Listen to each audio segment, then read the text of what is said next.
প্রিয় এইচএসসি 26 বছর শিক্ষার্থীরা, তোমাদের এইচএসসি পরীক্ষা একদম শেষের দিকে এবং তোমাদের শেষ পরীক্ষা হচ্ছিল ফাইন্যান্স, ব্যাংকিং ও বিমার দ্বিতীয় পত্র, অর্থাৎ ব্যাংকিং ও বিমা।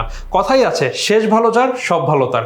সো আমাদের শেষ পরীক্ষাটা ভালো মতন দিতে হবে এবং আমাদের এই পরীক্ষায় টোটাল 14টি অধ্যায় আছে। এর মধ্যে 9টা অধ্যায় আমাদের ব্যাংকিং পার্ট থেকে এবং 5টা অধ্যায় আমাদের বিমা পার্ট থেকে। টোটাল 14টা চ্যাপ্টার, 30টা এমসিকিউ। এবং তোমাদের সময় কিন্তু খুব অল্প, মাত্র একদিন বন্ধ আছে। এই একদিন বন্ধের মধ্যে তোমাকে এই 14টা চ্যাপ্টারের মোস্ট ইম্পর্টেন্ট এমসিকিউগুলো রিভাইজ করানোর জন্যই আমরা নিয়ে এসেছি তোমাদের জন্য টপ 200 এমসিকিউ সাজেশন। এই এমসিকিউ কোশ্চেনগুলো তোমাদের হুবহু কমন না আসলেও তোমরা একটু এনশিওর থাকতে পারো যে এই প্যাটার্নের কোশ্চেনগুলোই তোমাদের আসবে। এবং অল্প সময়ে যদি ভালো প্রিপারেশন নিতে চাও, প্র্যাকটিস করতে চাও, তাহলে এই ক্লাসটা তোমাদের জন্য অনেক হেল্পফুল হবে। তাই চলো দেরি না করে ক্লাসটা শুরু করা যাক। আমরা এখন ফাইন্যান্স দ্বিতীয় পত্রের প্রথম অধ্যায়ের এমসিকিউ নিয়ে দেখব। চলো শুরু করি। অধ্যায় 1, ব্যাংক ব্যবস্থার প্রাথমিক ধারণা। এই অধ্যায় থেকে এইচএসসি এবং অ্যাডমিশনে কিন্তু রিপিটেডলি প্রশ্ন হয়। গার্নিশি অর্ডার জারি করে কে? গার্নিশি অর্ডার জারি করে হচ্ছিল আদালত। সো আদালত আছে, ইয়েস আদালত আছে। আদালত কোনো ব্যক্তির অ্যাকাউন্ট ক্রোক করতে বা বন্ধ করতে ব্যাংকের উপর নির্দেশনা দিয়ে থাকে। সো রাইট উত্তর আদালত। পরের প্রশ্ন, ব্যাংক অফ ইংল্যান্ড কত সালে প্রতিষ্ঠিত হয়? ব্যাংক অফ ইংল্যান্ড 1494 সালে প্রতিষ্ঠিত হয়। আমাদের প্রথম অধ্যায়ে দেখবো শুরুর দিকে এগুলো আছে। গার্নিশি আদেশের কয়টি পক্ষ থাকে? গার্নিশি অর্ডার কি বা আদেশ বলতে কি বোঝায়? আদালত কোনো একটা ব্যক্তির অ্যাকাউন্ট বন্ধ করতে বা অ্যাকাউন্টের একটা পার্ট ক্রোক করতে বা বন্ধ করতে বলে। কাকে বলে? ব্যাংকে বলে। অর্থাৎ আদালত ব্যাংককে বলে তুমি অমুক ব্যক্তির অ্যাকাউন্টটা বন্ধ করো। আদালত একটা পক্ষ, ব্যাংক একটা পক্ষ এবং যার অ্যাকাউন্ট বন্ধ করা হচ্ছে সে একটা পক্ষ। সো 3টি পক্ষ থেকে থাকে। সো কয়টি পক্ষ থাকে? তিনটি পক্ষ। পরের প্রশ্ন, ব্যাসেল 2 এর ভিত্তি বা পিলার কয়টি? টোটাল 3টা পিলার আছে, পিলার 1, পিলার 2, পিলার 3। রাইট উত্তর 3। পরের প্রশ্ন, বাংলাদেশ ব্যাংকিং কোম্পানি আইন কত সালে প্রবর্তিত হয়? বাংলাদেশ ব্যাংকিং কোম্পানি আইন 1991 সালে প্রবর্তিত আছে 1991 সাল। পরের প্রশ্ন, ব্যাংক গ্রাহকের সম্পর্কের পরিসমাপ্তি ঘটে কিভাবে? অর্থাৎ একটা ব্যাংক এবং একটা গ্রাহকের সম্পর্কের মধ্যে ভাঙন আসে কি, কখন বা কিভাবে? গ্রাহক ব্যাংকের উপর আস্থা হলো যখন একটা গ্রাহক মনে করে ভাই ব্যাংকটা তো ভালো করতেছে না, আমার টাকা মাইট যেতে পারে, তুলে ফেলি, হতে পারে, তখন অ্যাকাউন্ট বন্ধ করবে, ভাঙবে। 2 নম্বর, গ্রাহকের মৃত্যুজনিত কারণে, হ্যাঁ গ্রাহক যদি মারা যায় তখন অ্যাকাউন্ট ক্লোজ হয়ে যায়। গ্রাহক মানসিক ভারসাম্য হারালে, গ্রাহক যদি মানসিকভাবে ভারসাম্য হারে তখনও কিন্তু সে আর আইনগতভাবে কোনো রকম লেনদেন করতে পারে না। সো 3টা কারণেই কিন্তু ব্যাংক এবং গ্রাহকের সম্পর্কের মধ্যে পরিসমাপ্তি ঘটে। অপশন হবে 1, 2, 3 সবকয়টা। পরের প্রশ্ন, কোন ধরনের ব্যাংক ভিন্ন নামে স্বাধীন সত্তা বজায় রেখে পারস্পরিক সহযোগিতা ও সমঝোতার ভিত্তিতে ব্যাংকিং কার্যক্রম পরিচালনা করে থাকে? অর্থাৎ কোন ধরনের ভিন্ন ভিন্ন নামে, মনে করো নাম এ, নাম বি, নাম সি, নাম ডি, নাম ই। সো নাম ভিন্ন হলেও নিজেদের মধ্যে স্বাধীন সত্তা বজায় রেখে তারা পারস্পরিক সহযোগিতা ও সমঝোতা, অর্থাৎ নাম ভিন্ন হলেও নিজেদের মধ্যে একটা কানেকশন থাকে। এটা কোনটায় হয় বলো তো? এটা কিন্তু আমাদের চেইন ব্যাংকিংয়ের ক্ষেত্রে হয়ে থাকে। একক ব্যাংক ভাই একটা সিঙ্গেল অফিস দ্বারা অ্যাক্টিভিটি চালাচ্ছে, একক ব্যাংক। সাধারণত বাংলাদেশে কোনো একক ব্যাংক নেই। আমেরিকাতে এই সকল ব্যাংকের পরিমাণ অনেক বেশি। শাখা ব্যাংক, একটা হেড অফিসের আন্ডারে অনেকগুলো শাখা। বাংলাদেশে মূলত শাখা ব্যাংকিংই চলে। আরও 2 প্রকার আছে। একটা হচ্ছিল গ্রুপ ব্যাংকিং, বড় একটা কোম্পানি ছোট ছোট কয়েকটা ব্যাংকে একত্রিত কিনে ফেললো, সে এবার নিজের মতো চালাবে, গ্রুপ ব্যাংকিং। আর 4 নম্বর শাখা ব্যাংকিং, একই রকম কতগুলো ব্যাংক, নিজেদের নাম ওদের জায়গায় থাকে, এর নাম এর কাছে, বি এর নাম বি, সি এর নাম সেটাই থাকছে, তবে নিজেরা নিজেদের রিসোর্স, নিজেদের ক্যাপিটাল, নিজেদের সিস্টেম সব কিছু শেয়ার করে শক্তিশালী ওয়েতে চলতে থাকে। সো এখানে বলা হচ্ছে যে বিষয়গুলো বলা হচ্ছে তাকে কোন ধরনের ব্যাংক করে থাকে, এটা হচ্ছিল আমাদের চেইন ব্যাংক। পরের প্রশ্ন, আধুনিক অর্থনীতির জীবনী শক্তি কোনটি? ব্যাংকে আধুনিক অর্থনীতির জীবনী শক্তি বলা হয়। উত্তর হচ্ছিল ব্যাংক। পরের প্রশ্ন, ব্যাংক অফ ভেনিস কত সালে প্রতিষ্ঠিত হয়? ব্যাংক অফ ভেনিস 1157 সালে প্রতিষ্ঠিত হয়।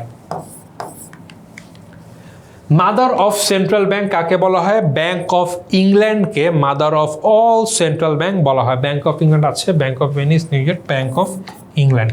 পরের প্রশ্ন, ব্যাংক ব্যবস্থার পূর্বসূরিকে সাধারণত স্বর্ণকার বা মহাজন যারা ছিলেন তারা ছিল ব্যাংক ব্যবস্থার বা এই ওভারঅল সিস্টেমের পূর্বসূরি, বা তারা প্রথমেই ব্যাংকিং সিস্টেমের যে প্রথম বীজ বা যে সিস্টেমের শুরু তারা করে দিয়ে গেছে। সো ব্যাংক ব্যবস্থার পূর্বসূরি কারা? কর্মকার, স্বর্ণকার, এই যে স্বর্ণকার, রূপকার, চর্মকার না, স্বর্ণকার। পরের প্রশ্ন, বাংলাদেশ ব্যাংকিং ব্যবস্থা কোন ধরনের একক, গ্রুপ, শাখা ছিল? আমি একটু আগে বলেছি বাংলাদেশে মূলত যতগুলো ব্যাংক আছে ম্যাক্সিমাম প্রায় সবগুলাই শাখা ব্যাংকিং, যে ভাই একটা হেড অফিস তার অনেকগুলো বা একাধিক শাখা অফিসের মাধ্যমে সে তার ব্যাংকিং অ্যাক্টিভিটি চালিয়ে থাকে। উত্তর হচ্ছিল শাখা ব্যাংকিং। পরের প্রশ্ন, গ্রুপ ব্যাংকিং এর ক্ষেত্রে নিয়ন্ত্রণকারী ব্যাংকে কি বলে? গ্রুপ ব্যাংকে একটা বড় কোম্পানি থাকে, সে কতগুলো ছোট ছোট ছোট ছোট ব্যাংকে অ্যাকোয়ার করে নেয়, ওদের হয়তো বা শেয়ার কিনে অ্যাকোয়ার করে নেয়। সো এই ক্ষেত্রে এই বড় কোম্পানিটাকে বলা হয় হোল্ডিং কোম্পানি এবং ছোট কোম্পানিগুলোকে বলা হয় সাবসিডিয়ারি কোম্পানি। এখানে কি বলছে? গ্রুপ ব্যাংকের ক্ষেত্রে নিয়ন্ত্রণকারী ব্যাংক, অর্থাৎ এই যে বড় কোম্পানি বা বড় ব্যাংক এর নিয়ন্ত্রণ করে, একে বলা হয় হোল্ডিং কোম্পানি, আর এগুলোকে বলা হয় সাবসিডিয়ারি কোম্পানি বা যেটাই বলি। সো হোল্ডিং কোম্পানি, ইয়াস। পরের প্রশ্ন, কোন আইনের দ্বারা বাংলাদেশ বাণিজ্যিক ব্যাংকসমূহ পরিচালিত হয়? Bangladesh bank act 1991, Bangladesh bank company আইন 1991, এই যে ব্যাংক কোম্পানি আইন 1991। পরের প্রশ্ন, গার্নিশি অর্ডারের পরিসমাপ্তি, অর্থাৎ গার্নিশি অর্ডার দেওয়া হয়েছে, এটা কীভাবে শেষ হবে? 10 বছর হলে না, এমন কোনো টাইম টেবিল নেই যে 10 বছর শেষ হয়ে যাবে। অর্থ আদায় হলে, হ্যাঁ, কোনো কারণে যদি অর্থ আদায় বা কোনো আর্থিক কোনো কারণে আটকানো হয় এবং সেটা ক্লিয়ার হয়ে যায় তাহলে কিন্তু গার্নিশ অর্ডার উঠে যাবে। আদালতের আদেশ প্রত্যাহার হলে, হ্যাঁ, যখন আদালত আদেশ প্রত্যাহার করবে তখনও কিন্তু গার্নিশ অর্ডার উঠে যাবে বা শেষ হয়ে যাবে, পরিসমাপ্তি হবে। অর্থাৎ অপশন 2 ও 3 কোথায় আছে? গ। এই ছিল আমাদের প্রথম অধ্যায়। আশা করি বুঝতে পেরেছো। প্রথম অধ্যায়ে এই টাইপের প্রশ্ন একাধিকবার এসেছে। আমাদের টোটাল প্রিপারেশন শেষে এই কটা ভিডিও দেখলে আই হোপ তোমাদের একটা ভালো প্রস্তুতি হবে। এখন আমরা শুরু করব আমাদের ফাইন্যান্স সেকেন্ড পেপারের দ্বিতীয় অধ্যায়, কেন্দ্রীয় ব্যাংক। বাংলাদেশ ব্যাংক, বাংলাদেশের কেন্দ্রীয় ব্যাংক কত সালে প্রতিষ্ঠিত হয়? 1971 সালে বাংলাদেশ ব্যাংক প্রতিষ্ঠিত হয়ে থাকে। রাইট উত্তর সি। পরের প্রশ্ন, ব্যাংক হার বাড়লে কি হয়? ব্যাংক হার বাড়া মানে কেন্দ্রীয় ব্যাংকের যেই ব্যাংক হার বা রেট সেটা বেড়ে যায়। এইটা বাড়লে বাণিজ্যিক ব্যাংকেরও ঋণের সুদের পরিমাণ বাড়ে এবং জনগণ সুদের হার বাড়লে সাধারণত কম ঋণ নেয়, বাজারে মুদ্রাস্ফীতির নিয়ন্ত্রণ হয়। সো ব্যাংক হার বাড়লে সুদের হার কমে না, সুদের হার বাড়ে। সুদের হার স্থির থাকে না, খ, সুদের হার বাড়ে। পরের প্রশ্ন, CRR এর ফুল ফর্ম কি? Cash reserve requirement. Cash reserve রিকোয়ারমেন্টের বানান কিন্তু মাথায় রাখতে হবে, আদারওয়াইজ কিন্তু ভুল হতে পারে। ক্যাশ রিকোয়ারমেন্ট রেশিও না, cash reserve requirement. So ratio না, ক্যাশ রিকোয়ারমেন্ট ভুল, ক্যাশ রিজার্ভ রিকোয়ারমেন্ট। ইয়াস, এটা হবে ক্যাশ রিকোয়ারমেন্ট রিজার্ভ না, ক্যাশ রিজার্ভ রেশিও না। রাইট উত্তর সি, ক্যাশ রিজার্ভ রিকোয়ারমেন্ট। পরের প্রশ্ন, অর্থ সরবরাহের বিভিন্ন উপাদানের মধ্যে পড়ে বিহিত মুদ্রা মানে নোট, এর মাধ্যমে অর্থ সরবরাহ, হ্যাঁ, চেকের মাধ্যমে অর্থ সরবরাহ করা যায়, ইয়াস করা যায়। ক্রেডিট কার্ডের মাধ্যমে করা যায়, ইয়াস, এর মাধ্যমে করা যায়। তিনটা উপায় কিন্তু অর্থ সরবরাহ বাড়ানো যায়। উত্তর 1, 2, 3। পরের প্রশ্ন, বাংলাদেশ ব্যাংকের প্রধান নির্বাহীকে? তোমাদের পকেট থেকে টাকা বের করে দেখবা 1, 2, 5 টাকার নোট বাদে বাকি জায়গাতে বাংলাদেশের গভর্নরের সাইন দেওয়া, সে হচ্ছিল বাংলাদেশ ব্যাংকের প্রধান নির্বাহী। সো রাইট উত্তর খ, গভর্নর। পরের প্রশ্ন, কেন্দ্রীয় ব্যাংকের ঋণ নিয়ন্ত্রণের গুণগত পদ্ধতি নয় কোনটা? আমরা জানি কেন্দ্রীয় ব্যাংকের ঋণ নিয়ন্ত্রণের মূল দুইটা পদ্ধতি, সাধারণ বা সংখ্যাত্মক, গুণগত বা নির্বাচনমূলক পদ্ধতি। এখানে বলেছে ঋণ নিয়ন্ত্রণের গুণগত পদ্ধতি নয় কোনটা? ঋণের বরাদ্দকরণ নীতি, এইটা একটা গুণগত পদ্ধতি। ব্যাংক হার নীতি এইটা একটা সাধারণ বা সংখ্যাত্মক, ভোক্তা, গুণগত, প্রত্যক্ষ, এটা সবগুলো গুণগত। খ নাম্বার ব্যাংক হার নীতি হচ্ছিল সাধারণ বা সংখ্যাত্মক পদ্ধতি, অর্থাৎ এটা গুণগত বা নিয়ন্ত্রণমূলক পদ্ধতির মধ্যে পড়ে না। রাইট উত্তর বি। পরের প্রশ্ন, SLR এর পূর্ণরূপ কি? SLR এর পূর্ণরূপ স্ট্যাটিউটরি লিকুইডিটি রেশিও। স্পেলিং মাথায় রাখতে হবে, ছোট্ট একটা একই রকম দুইটা জিনিস দিবে, যে স্পেলিং ভুল দিবে তোমার কিন্তু রাইট করতে হবে, বের করতে হবে। সো স্পেলিং মনে রাখা গুরুত্বপূর্ণ। Statutory liquidity ratio, standard liquidity reserve, এটা না, স্ট্যান্ডার্ড লিকুইডিটি রিজার্ভ না, স্ট্যান্ডার্ড লিকুইডিটি রেট না। So standard liquidity ratio, sorry, statutory liquidity ratio, that is the right answer, ক। পরের প্রশ্ন, বাংলাদেশ ব্যাংক অর্থ ও ঋণের সহজলভ্যতা ও ব্যবসা বাণিজ্যকে চাঙ্গা করার জন্য সুদের হার কমিয়ে দেয়, অর্থাৎ ব্যাংক হার নীতি বা ব্যাংক রেটটা কমায় দেয়। ফলে বাণিজ্যিক ব্যাংকগুলো হতে সুলভে জনগণ নিতে পারে। কারণ কি, যখন ব্যাংক রেট কমায় দিছে, বাণিজ্যিক ব্যাংকেও ঋণের সুদের হার কমে গেছে, জনগণ ঋণ নিতে পারতেছে। সো সুলভে জনগণ ঋণ নিতে পারছে ও ব্যবসা বাণিজ্যে এই অর্থ বিনিয়োগ করতে সক্ষম হচ্ছে। উদ্দীপকে বর্ণিত বাংলাদেশ ব্যাংকের এরূপ কার্যক্রম ঋণ নিয়ন্ত্রণের কোন পদ্ধতির মধ্যে পড়ে? ব্যাংক হার নীতির মধ্যে। ব্যাংক হার নীতি আছে, ব্যাংক হার নীতির মধ্যে পড়ে, ইয়াস, রাইট উত্তর ক। সেম জিনিস, একই উদ্দীপক, বাংলাদেশ ব্যাংকের এরূপ কার্যক্রমের ফলে কি ঘটবে? কি করছে তারা? হচ্ছিল ব্যাংক রেট কমায় দিছে, এর ফলে বাজারে ঋণের সুদের পরিমাণ কমে গেছে, মানুষজন বেশি ঋণ নিচ্ছে, মানুষের ক্রয় ক্ষমতা হ্রাস পাবে, এটা সত্য না। বাজারে ঋণের পরিমাণ কমবে না, বড়জোর বাড়বে। মুদ্রাস্ফীতি হ্রাস পাবে, এটা ট্রু না। বাণিজ্যিক ব্যাংকের ঋণদান ক্ষমতা বৃদ্ধি পাবে, হ্যাঁ। যখন তারা ঋণের সুদ ব্যাংক রেট কমাবে, বাণিজ্যিক ব্যাংকগুলো চাইলেই কিন্তু কেন্দ্রীয় ব্যাংক কাছ থেকে ঋণ নিতে পারবে এবং সেটা জনগণকে দিতে পারবে, অর্থাৎ বাণিজ্যিক ব্যাংকের ঋণদান ক্ষমতা বৃদ্ধি পাচ্ছে এখানে। পরের প্রশ্ন, নিকাশ ঘর ব্যবস্থার উদ্ভাবককে? নিকাশ ঘর ব্যবস্থার উদ্ভাবক বিভিন্ন বইয়ে পাবা আরভিল বা অরভিল, এক এক জায়গায় এক রকম বলা থাকে। অরভিল হচ্ছিল, উনি মোস্ট প্রবাবলি একজন, আই এম নট শিওর, ভুল হতে পারে, সুইডিশ ইকোনমিক্স অথবা ফাইন্যান্সিয়ালে কোনো একটু যে আছে না, ওই বিভিন্ন জ্ঞান দেয়, মেবি 1918 সালের দিকে হয়তোবা হবে এই জিনিসটা উদ্ভব করে থাকে আরভিল। যদিও এইটার কোনো একদম লিখিত কোনো প্রমাণ নাই, বাট অনেক জায়গায় জিনিসটা থাকে আর কি। পরের প্রশ্ন, কে ব্যাংক হার পরিবর্তন করতে পারে? কেন্দ্রীয় ব্যাংক হার পরিবর্তন করতে পারে, তার নীতি এটা, কেন্দ্রীয় ব্যাংক, ইয়াস। পরের প্রশ্ন, বাণিজ্যিক ব্যাংকগুলোর ঋণদান কার্যক্রমে লাগান টেনে ধরার উদ্দেশ্যে কেন্দ্রীয় ব্যাংক বাজারে ঋণপত্র ও বিল বিক্রি শুরু করে।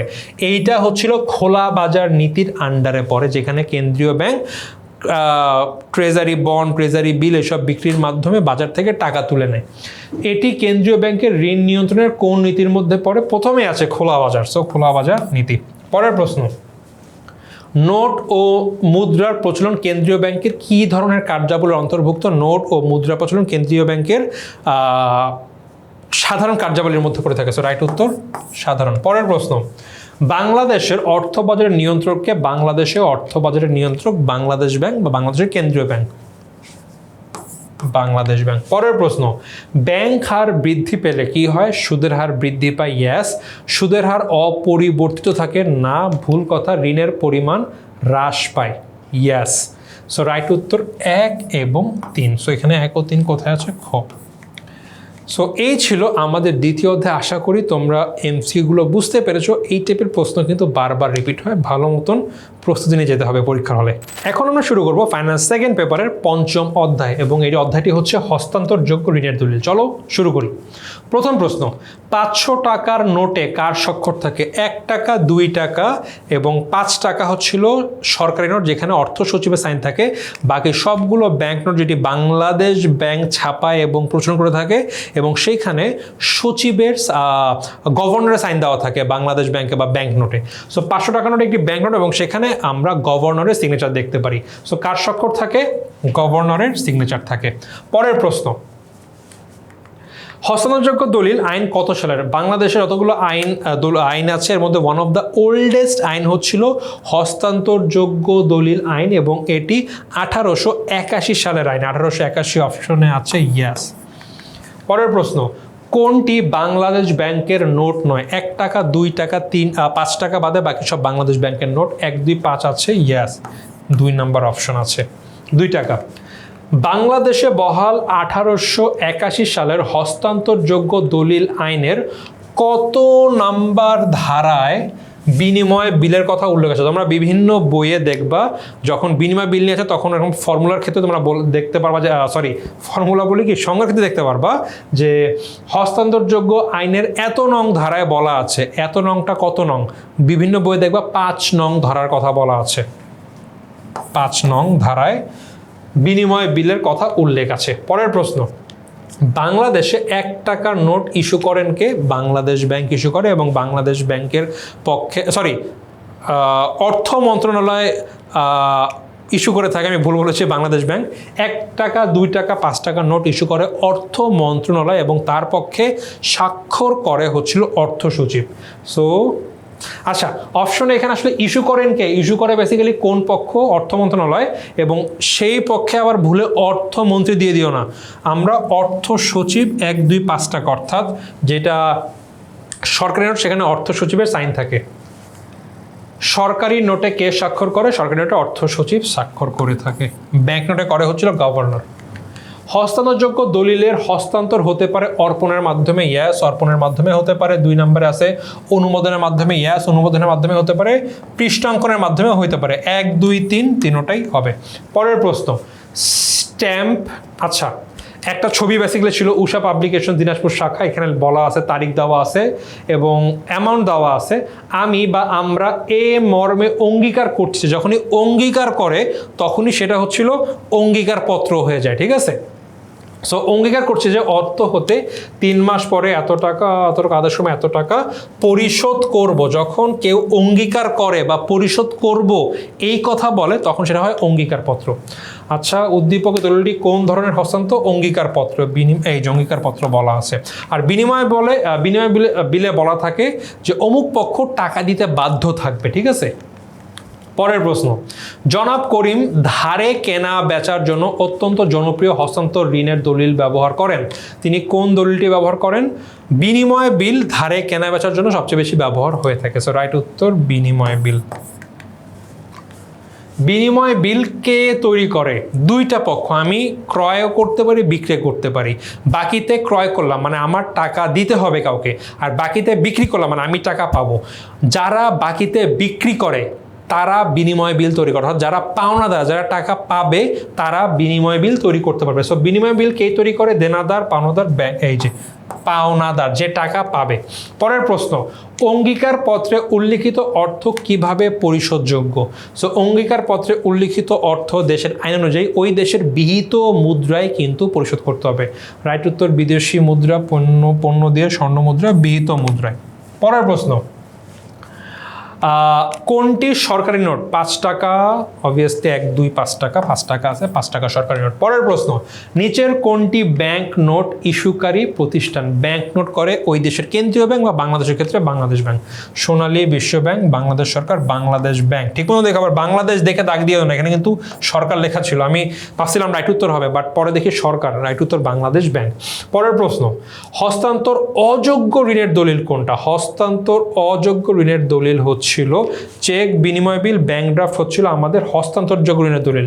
পে অর্ডার সাধারণত হস্তান্তর অযোগ্য। এইটা হচ্ছিল, এইটা একটা ব্যাংক, এইটা আর একটা ব্যাংক, এইটা আমি একটা মানুষ, আমি এই ব্যাংকে গিয়ে টাকা দিলাম, গিয়ে যে ভাই আমি তোমাকে নগদে 50,000 টাকা দিলাম, আমি একটু খুলনায় যাব, আমি ওইখানে টাকা প্রয়োজন। ও 50,000 টাকা রেখে আমাকে একটা কাগজ দিয়ে দিবে যে বলে ভাই তুমি এই কাগজটা খুলনায় গিয়ে ব্যাংকে দেখাবা। আমি খুলনায় গিয়ে ব্যাংকে এই কাগজটা দিলাম, ব্যাংক আমাকে 50,000 টাকা দিয়ে দিল। এইখানে সাধারণত যে টাকা জমা দিছে, আমি মনে করি রাইয়ান জমা দিলাম, আমাকেই টাকা দিবে। সো সাধারণত এটা হস্তান্তর করা যায় না। ঠিক আছে, সো পে অর্ডার। বিনিময় বিল সম্পর্কে যেই উক্তিটি সঠিক, স্ট্যাম্প পেপার লাগাতে হয়? হ্যাঁ লাগাতে হয়। এটি একটি শর্তহীন আদেশ, ইয়াস এটি একটি শর্তহীন আদেশ। সাধারণত 4টি পক্ষ থাকে না, এটা ভুল, সাধারণত 3টা পক্ষ থাকে, আদিষ্ট, আদেষ্টা এবং প্রাপক। সো সাধারণত 3টা পক্ষ থাকে, অনেক জায়গায় হচ্ছিল আদিষ্ট এবং প্রাপক একই পক্ষই হয়। সো উত্তর 1 ও 2 ক। গাইজ, এই ছিল আমাদের 5 নম্বর অধ্যায়। আই হোপ তোমরা এই এমসিকিউগুলোর ওভারঅল রিজনিংগুলো কি, লজিকগুলো কি বুঝতে পেরেছো। এই টাইপের নর্মাল কনসেপচুয়াল প্রশ্ন কিন্তু আমাদের এইচএসসি পরীক্ষায় আসবে।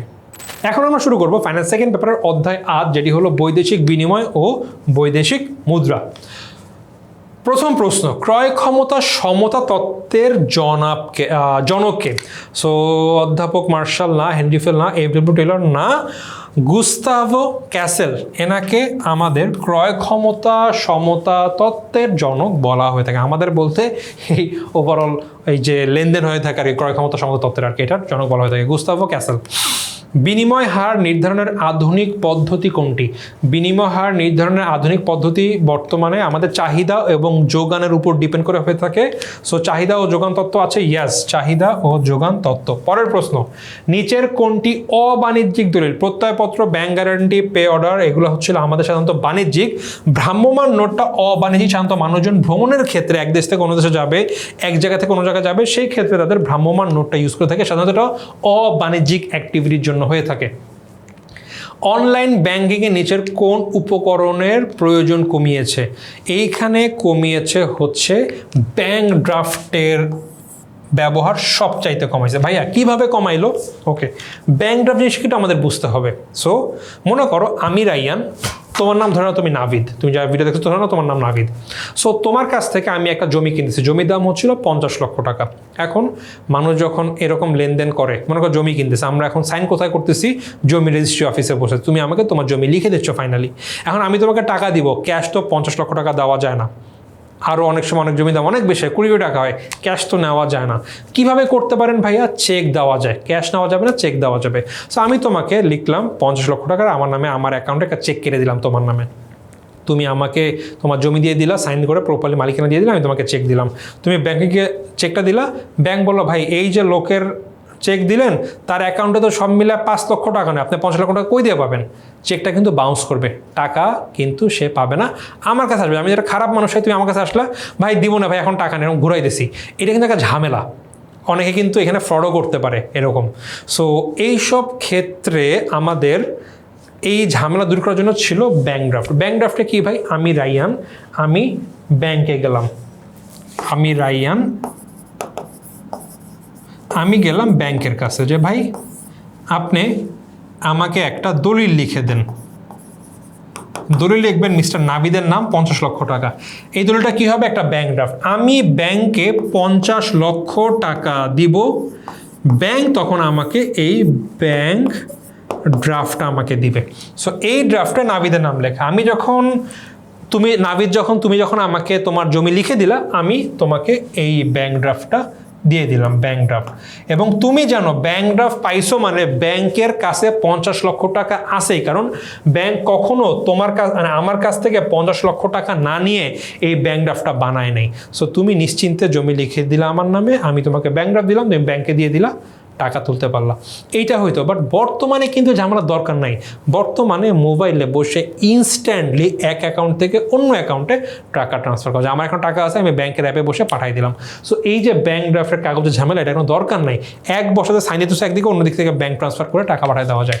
সো এর জন্য অনলাইন ব্যাংকিংয়ের মাধ্যমে ব্যাংক ড্রাফটের ব্যবহারটা আগের থেকে অনেক পরিমাণে কমিয়েছে। পরের প্রশ্ন, এলসি এর পূর্ণরূপ কি বৈদেশিক বাণিজ্যে লাগে? Letter of credit, letter of credit, এই যে ক। এলসি এর পূর্ণরূপ লেটার অফ ক্রেডিট। পরের প্রশ্ন, কখন একটি দেশের মুদ্রার মূল্য ও বিনিময় হার বাড়ে? আমি বাংলাদেশ, কখন আমার দেশের মুদ্রা বাড়ে? যখন আমি আমাদের দেশ থেকে অনেক পণ্য রপ্তানি করবো, মানে বিদেশে বিক্রি করব। যখন বিদেশে বিক্রি করব, ওদের কেনার জন্য টাকা লাগবে, টাকার রেট তখন বাড়বে। কেন আমেরিকার ডলারের প্রাইস বেশি? কজ ওই দেশে প্রচুর পরিমাণে পণ্য মানুষকে রপ্তানি করে বাইরের দেশে, মানে মানুষ কিনতে চায়, কিসে কেনে? ডলারে কেনে, ডলার রেট বেড়ে। তাছাড়া সারা দেশে হচ্ছিল যখন আমরা পৃথিবীর বিভিন্ন দেশ তেল কেনে, ডলারে কিনতে হয়। সে টাকার প্রয়োজন যখন বেশি একটা স্পেসিফিক মুদ্রার, তখন এর দাম বাড়বে। সো যখন রপ্তানির পরিমাণ বাড়ে, তখন একটি দেশের মুদ্রার মূল্য ও বিনিময় হার বাড়ে। রাইট উত্তর, রপ্তানি বাড়লে। পরের প্রশ্ন, প্রত্যয়পত্র কার পক্ষে ইস্যু করা হয়? এলসি কি হয়? আমি বাংলাদেশে আছি, তুমি ধরে নাও আছো মনে করো অস্ট্রেলিয়াতে, আমি তোমার দেশ থেকে অস্ট্রেলিয়ান গরু আনবো আমার এখানে, মনে করো কোনো কাজের জন্য, অথবা আমি এখান থেকে একটা ফার্ম দিব, যেখানে দুধ বিক্রি করবো, অস্ট্রেলিয়ান গরু আনবো। তুমি গরু পাঠাবা, মোট 10টা গরু, অথবা 10 লক্ষ টাকা দাম। বাট এটা তো আমি তোমাকে আগে টাকা পাঠাবো, আমি টাকা পাঠালাম, তুমি গরু পাঠাইলে না, আমার টাকা না, আমি তোমাকে গিয়ে খুঁজতে পারবো না ওই দেশে। বাট তুমি আমাকে গরু পাঠাইলে, আমি টাকা দিলাম না, তোমার টাকা লস। কীভাবে হবে ভাই? আমার দেশে আমি একটা ব্যাংকের কাছে যাই যে ভাই আমি অস্ট্রেলিয়া থেকে আমি অমুকের কাছ থেকে গরু কিনবো, সো 10 লক্ষ টাকা লাগবে, তুমি একটা এলসি খুলে দাও। তখন ব্যাংক আমি যে কিনবো আমার পক্ষে একটা এলসি খুলে। ব্যাংক আমার পক্ষে কেন খুলে? বিকজ ব্যাংক আমাকে চেনে বা আমার কোনো একটা অ্যাসেট ও বলছে ঠিক আছে ভাই তুমি 10 লক্ষ টাকা তোমাকে জমি দাও, আমি জমি রাখলাম কোলাটারাল হিসাবে বন্ধক রাখলাম, ব্যাংক আমার পক্ষে এলসি খুললো। ব্যাংক তোমাকে জানাইলো যে ভাই তুমি গরু পাঠাও, যদি কোনো কারণে ও টাকা না দেয় আমি তোমাকে টাকা দিয়ে দেবো, কোনো প্যারা নাই। সো এলসি খুলে দিল, তুমি এলসি পাইলা, গরু পাঠাইলা, দেন যখন আমি গরু বুঝে পারি আমি ব্যাংকে টাকা দিলাম, ব্যাংক বাকিটা মিটমাট করে দিল। সো এটাই হচ্ছিল আমাদের এলসি। সো ব্যাংক কার পক্ষে এলসি খুঁজলো বলো তো? আমার পক্ষে। যে আমদানি করবে অস্ট্রেলিয়া থেকে যে গরু আনাইতেছে আমদানিকারক। সো প্রত্যয়পত্র ব্যাংক কার পক্ষে ইস্যু করে? আমদানিকারকের পক্ষে ইস্যু করে থাকে। প্রত্যয়পত্র কে ইস্যু করে? ব্যাংক ইস্যু করে। পরের প্রশ্ন, বিদেশে অর্থ আদান প্রদানের ক্ষেত্রে ব্যবহারযোগ্য দলিল হচ্ছে পে অর্ডার, ব্যাংক ড্রাফট, বিনিময় বিল। ব্যাংক ড্রাফট এবং বিনিময় বিল বৈদেশিক বাণিজ্যে হয়। পে অর্ডারটা সাধারণত দেশি লেনদেনের ক্ষেত্রে হয়ে থাকে। সো বৈদেশিকের ক্ষেত্রে সাধারণত হয় হচ্ছিল ব্যাংক ড্রাফট এবং বিনিময় বিল। সো উত্তর 2 ও 3 গ। পরের প্রশ্ন, কাগজি মুদ্রামান ব্যবস্থায় বৈদেশিক বিনিময় হার নির্ধারিত হয় ক্রয় ক্ষমতা সমতত্বের উপরে চাহিদা যোগান স্বর্ণমান। সাধারণত 1 এবং 2 এর ক্ষেত্রে হয়ে থাকে। সো উত্তর 1 ও 2। ওকে, পরের প্রশ্ন, প্রত্যয়পত্র হলো এক প্রকার ঋণের দলিল, ব্যাংক কর্তৃক ইস্যুকৃত দলিল, হস্তান্তরযোগ্য ঋণের দলিল। এক প্রকার ঋণের দলিল, হ্যাঁ সত্য কথা, আমি কিন্তু বাকিতে ক্রয় করতে পারছি এক প্রকার ঋণের দলিল। ব্যাংক কর্তৃক ইস্যুকৃত দলিল, হ্যাঁ এটা ব্যাংক ইস্যু করতেছে। হস্তান্তরযোগ্য ঋণের দলিল, না এটা হস্তান্তর করা যায় না। উত্তর 1 ও 2। ভাইয়া এটা কিভাবে এক প্রকার ঋণের দলিল হইলো? ওই যে একটু এক্সাম্পল দিয়েছিলাম, আমি বাইরে থেকে গরু আনতেছি, আমি কিন্তু টাকা না দিয়ে বাকিতে আনতেছি। কেন আনতে পারতেছি? একটা এলসির জন্য। সো এইটা কিন্তু আমাকে বাকিতে ক্রয় বিক্রির জন্য হেল্প করতেছে। সো এটা হচ্ছিল আমাদের এক প্রকার ঋণের দলিল হবে 1 ও 2। উল্লেখিত চিত্রে বৈদেশিক বিনিময় হার নির্ধারণের ক্ষেত্রে কোনটি বলা হচ্ছে? একটা চিত্র দেওয়া আছে আমাদের মূল্য এবং আমাদের ডিমান্ডের পণ্য বিক্রির উপরে, একদিকে মূল্য একদিকে কত পণ্য বিক্রি হচ্ছে। যখন মূল্য বাড়ে সাপ্লাই বেড়ে যায়, যখন মূল্য কমে ডিমান্ড কমে যায়। সো এটা আমাদের চাহিদা ও যোগান তত্ত্বের সাপ্লাই এবং ডিমান্ড কার্ভের কথা বলা হচ্ছে। সো উল্লেখিত চিত্রে বৈদেশিক বিনিময় হার নির্ধারণের ক্ষেত্রে কোন তত্ত্বের কথা বলা হচ্ছে? চাহিদা ও যোগান তত্ত্বের কথা বলা হচ্ছে।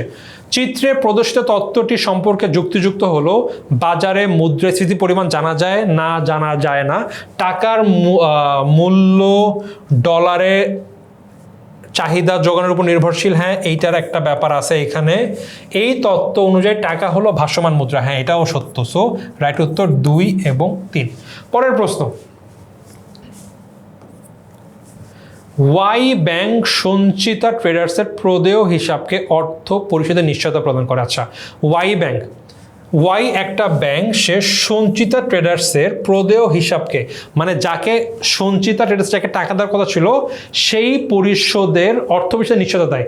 এক্ষেত্রে সঞ্চিতা ট্রেডার যদি অর্থ পরিশোধে ব্যর্থ হয় সেক্ষেত্রে ব্যাংক অর্থ পরিশোধে বাধ্য থাকবে। ব্যাংকের এই নিশ্চয়তা কি বলে? বেসিক্যালি সঞ্চিত ট্রেডার্স কাউকে টাকা দেওয়ার কথা, হয়তো বা বাকিদের লেনদেন করবে, যদি টাকা না দেয় ওয়াই ব্যাংক দিয়ে দিবে, এরকম একটা দলিল লিখে দিল, মানে ব্যাংক গ্যারান্টি দিল যে ভাই সঞ্চিত ট্রেডার্স টাকা না দিতে পারলে আমি দিয়ে দিব। সো এইখানে এটা কি করছে? ব্যাংক গ্যারান্টি দিছে এই জায়গাটায়। পরের প্রশ্ন, মার্কিন যুক্তরাষ্ট্রে একজন আমদানিকারক মিস্টার ডেক্স বাংলাদেশের রপ্তানিকারক মিস্টার রবিনের কাছ থেকে 1000 টাকার পণ্য আমদানি চুক্তি করলেন এবং মিস্টার রবিনের অনুকূলে 10 লক্ষ টাকার একটি এলসি ইস্যু করলেন। অর্থাৎ আমেরিকা থেকে একজন বাংলাদেশের কাছ থেকে 10 লক্ষ টাকার পণ্য নিবে আর কি, বাংলাদেশ থেকে নিয়ে যাবে। বাংলাদেশে কেন পাঠাবে? কারণ হচ্ছিল মিস্টার ডেক্স বাংলাদেশে মিস্টার রবিনকে এলসি পাঠাই দিয়েছে, একটা আমেরিকার একটা ব্যাংকের কাছ থেকে এলসি নিয়ে মিস্টার রবিনকে পাঠাই দিয়েছে। রবিন দেখলো আচ্ছা ভাই আমি এলসি পাইছি, আমি পণ্য পাঠাই। মিস্টার রবিন আবার এই এলসিটাকে জামানত রেখে মিস্টার রবিন ভারতের রপ্তানিকারক মিস রেণুকা দেবীর অনুকূলে 8 লক্ষ টাকা একটা প্রত্যয়পত্র করলো।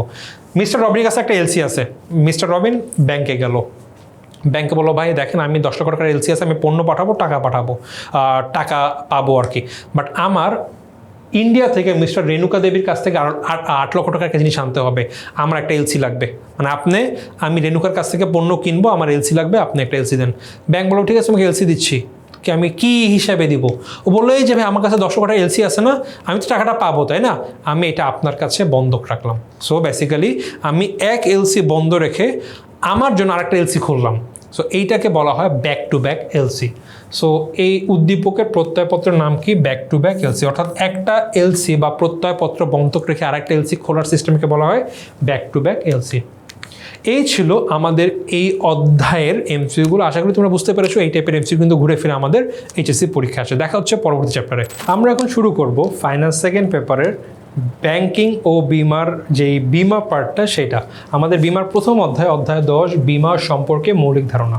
প্রথম প্রশ্ন, বিমা নিচের কোন প্রতিবন্ধকতা দূর করে? আমরা জানি বিমা আমাদের ঝুঁকিগত প্রতিবন্ধকতা দূর করে। ব্যবসার দিকে আর্থিক ঝুঁকি এবং জীবনের ক্ষেত্রে নিশ্চয়তার ঝুঁকি কিন্তু দূর করে, বা নিশ্চয়তার বা ঝুঁকি বেসিক্যালি দূর করে হচ্ছে জীবনের ক্ষেত্রে, এবং সম্পদের ক্ষেত্রে আর্থিক ঝুঁকি। সো রাইট উত্তর হচ্ছিল ঝুঁকি সংক্রান্ত প্রতিবন্ধকতা দূর করে। পরের প্রশ্ন, বিমার বিষয়বস্তুতে বীমা গ্রহীতার কোন স্বার্থকে বীমাযোগ্য স্বার্থ বলে? বীমা গ্রহীতার আর্থিক স্বার্থকে বীমাযোগ্য স্বার্থ বলে। আর্থিক আছে, ইয়াস, আর্থিক স্বার্থকে বীমাযোগ্য স্বার্থ বলা হয়। ওকে, পরের প্রশ্ন, বর্তমানে বাংলাদেশে প্রচলিত বিমা আইন কত সালের? বর্তমানে বাংলাদেশে প্রচলিত বিমা 2010 সালে। 2010 কি আছে? 2010। পরের প্রশ্ন, বাংলাদেশের বিমা ব্যবসা নিয়ন্ত্রক সংস্থাকে IDRA, insurance development and regulatory authority. IDRA option A right উত্তর। পরের প্রশ্ন, ক্ষতিপূরণের চুক্তি হলো জীবন বিমা। জীবন বিমা ক্ষতিপূরণের চুক্তি না, জীবন বিমা হচ্ছিল নিশ্চয়তার চুক্তি। ক্ষতিপূরণের চুক্তি কোনটা? নৌ বিমা, অগ্নি বিমা। এই দুইটা দ্বারা কোনো ক্ষতি হলে অর্থ দ্বারা সেই ক্ষতিটা পূরণ করা যায়। রাইট উত্তর 2 ও 3। পরের প্রশ্ন, জনাব আর কাপড় বোঝাই করার শর্তে জাহাজ কোম্পানির সাথে একটি বিমা চুক্তি করে। আর বেসিক্যালি এখানে একটা বিমা কোম্পানি, সে মানুষের জন্য বিমা করে দেয়, বিমাকারী প্রতিষ্ঠান। আর কাপড় বোঝাই করার শর্তে জাহাজ কোম্পানির সাথে একটি বিমা চুক্তি করে। মানে ভাই জাহাজ বলছে ভাই আমি কাপড় বহন করব, বিমা করতে চাই, আরের কাছে এসে বিমা করছে। পথিমধ্যে জাহাজটি দুর্ঘটনায় ক্ষতিগ্রস্ত হলে দেখা যায় জাহাজটি সিমেন্ট বোঝাই করা হচ্ছিল, বলছিল আমি কাপড় নেব, আবার ভিতরে সিমেন্ট নিয়ে যাচ্ছিল। উদ্দীপকে জনাব আর বিমার কোন নীতিটি লঙ্ঘন করেছেন? আচ্ছা, ভুল বলেছি, জনাব আর বিমাকারী প্রতিষ্ঠান না, জনাব আরই নিয়ে যাচ্ছে। সো জনাব আর বিমা গ্রহীতা, সে বলছে ভাই আমি আমার জাহাজে কাপড় নিয়ে যাবো, তাই বিমা করছে। এখন বিমা করে সে বলছে কাপড় নিব, বাট নিয়ে গেছে হচ্ছিল সিমেন্ট। পথিমধ্যে জাহাজটা ডুবে গেছে এবং সে বলছে কাপড় নিব বা নিয়ে গেছে সিমেন্ট। সে কোন নীতিটি ভঙ্গ করছে? উদ্দীপকে জনাব আর বিমার কোন নীতি ভঙ্গ করেছে? বিমাযোগ্য নট বিমাযোগ্য স্বার্থ, চূড়ান্ত সদিশ্বাসের নীতি। বলছে একটা, করেছে আর একটা, ভুল তথ্য দিয়েছিল, চূড়ান্ত সদিশ্বাসের নীতিটি লঙ্ঘন করেছে।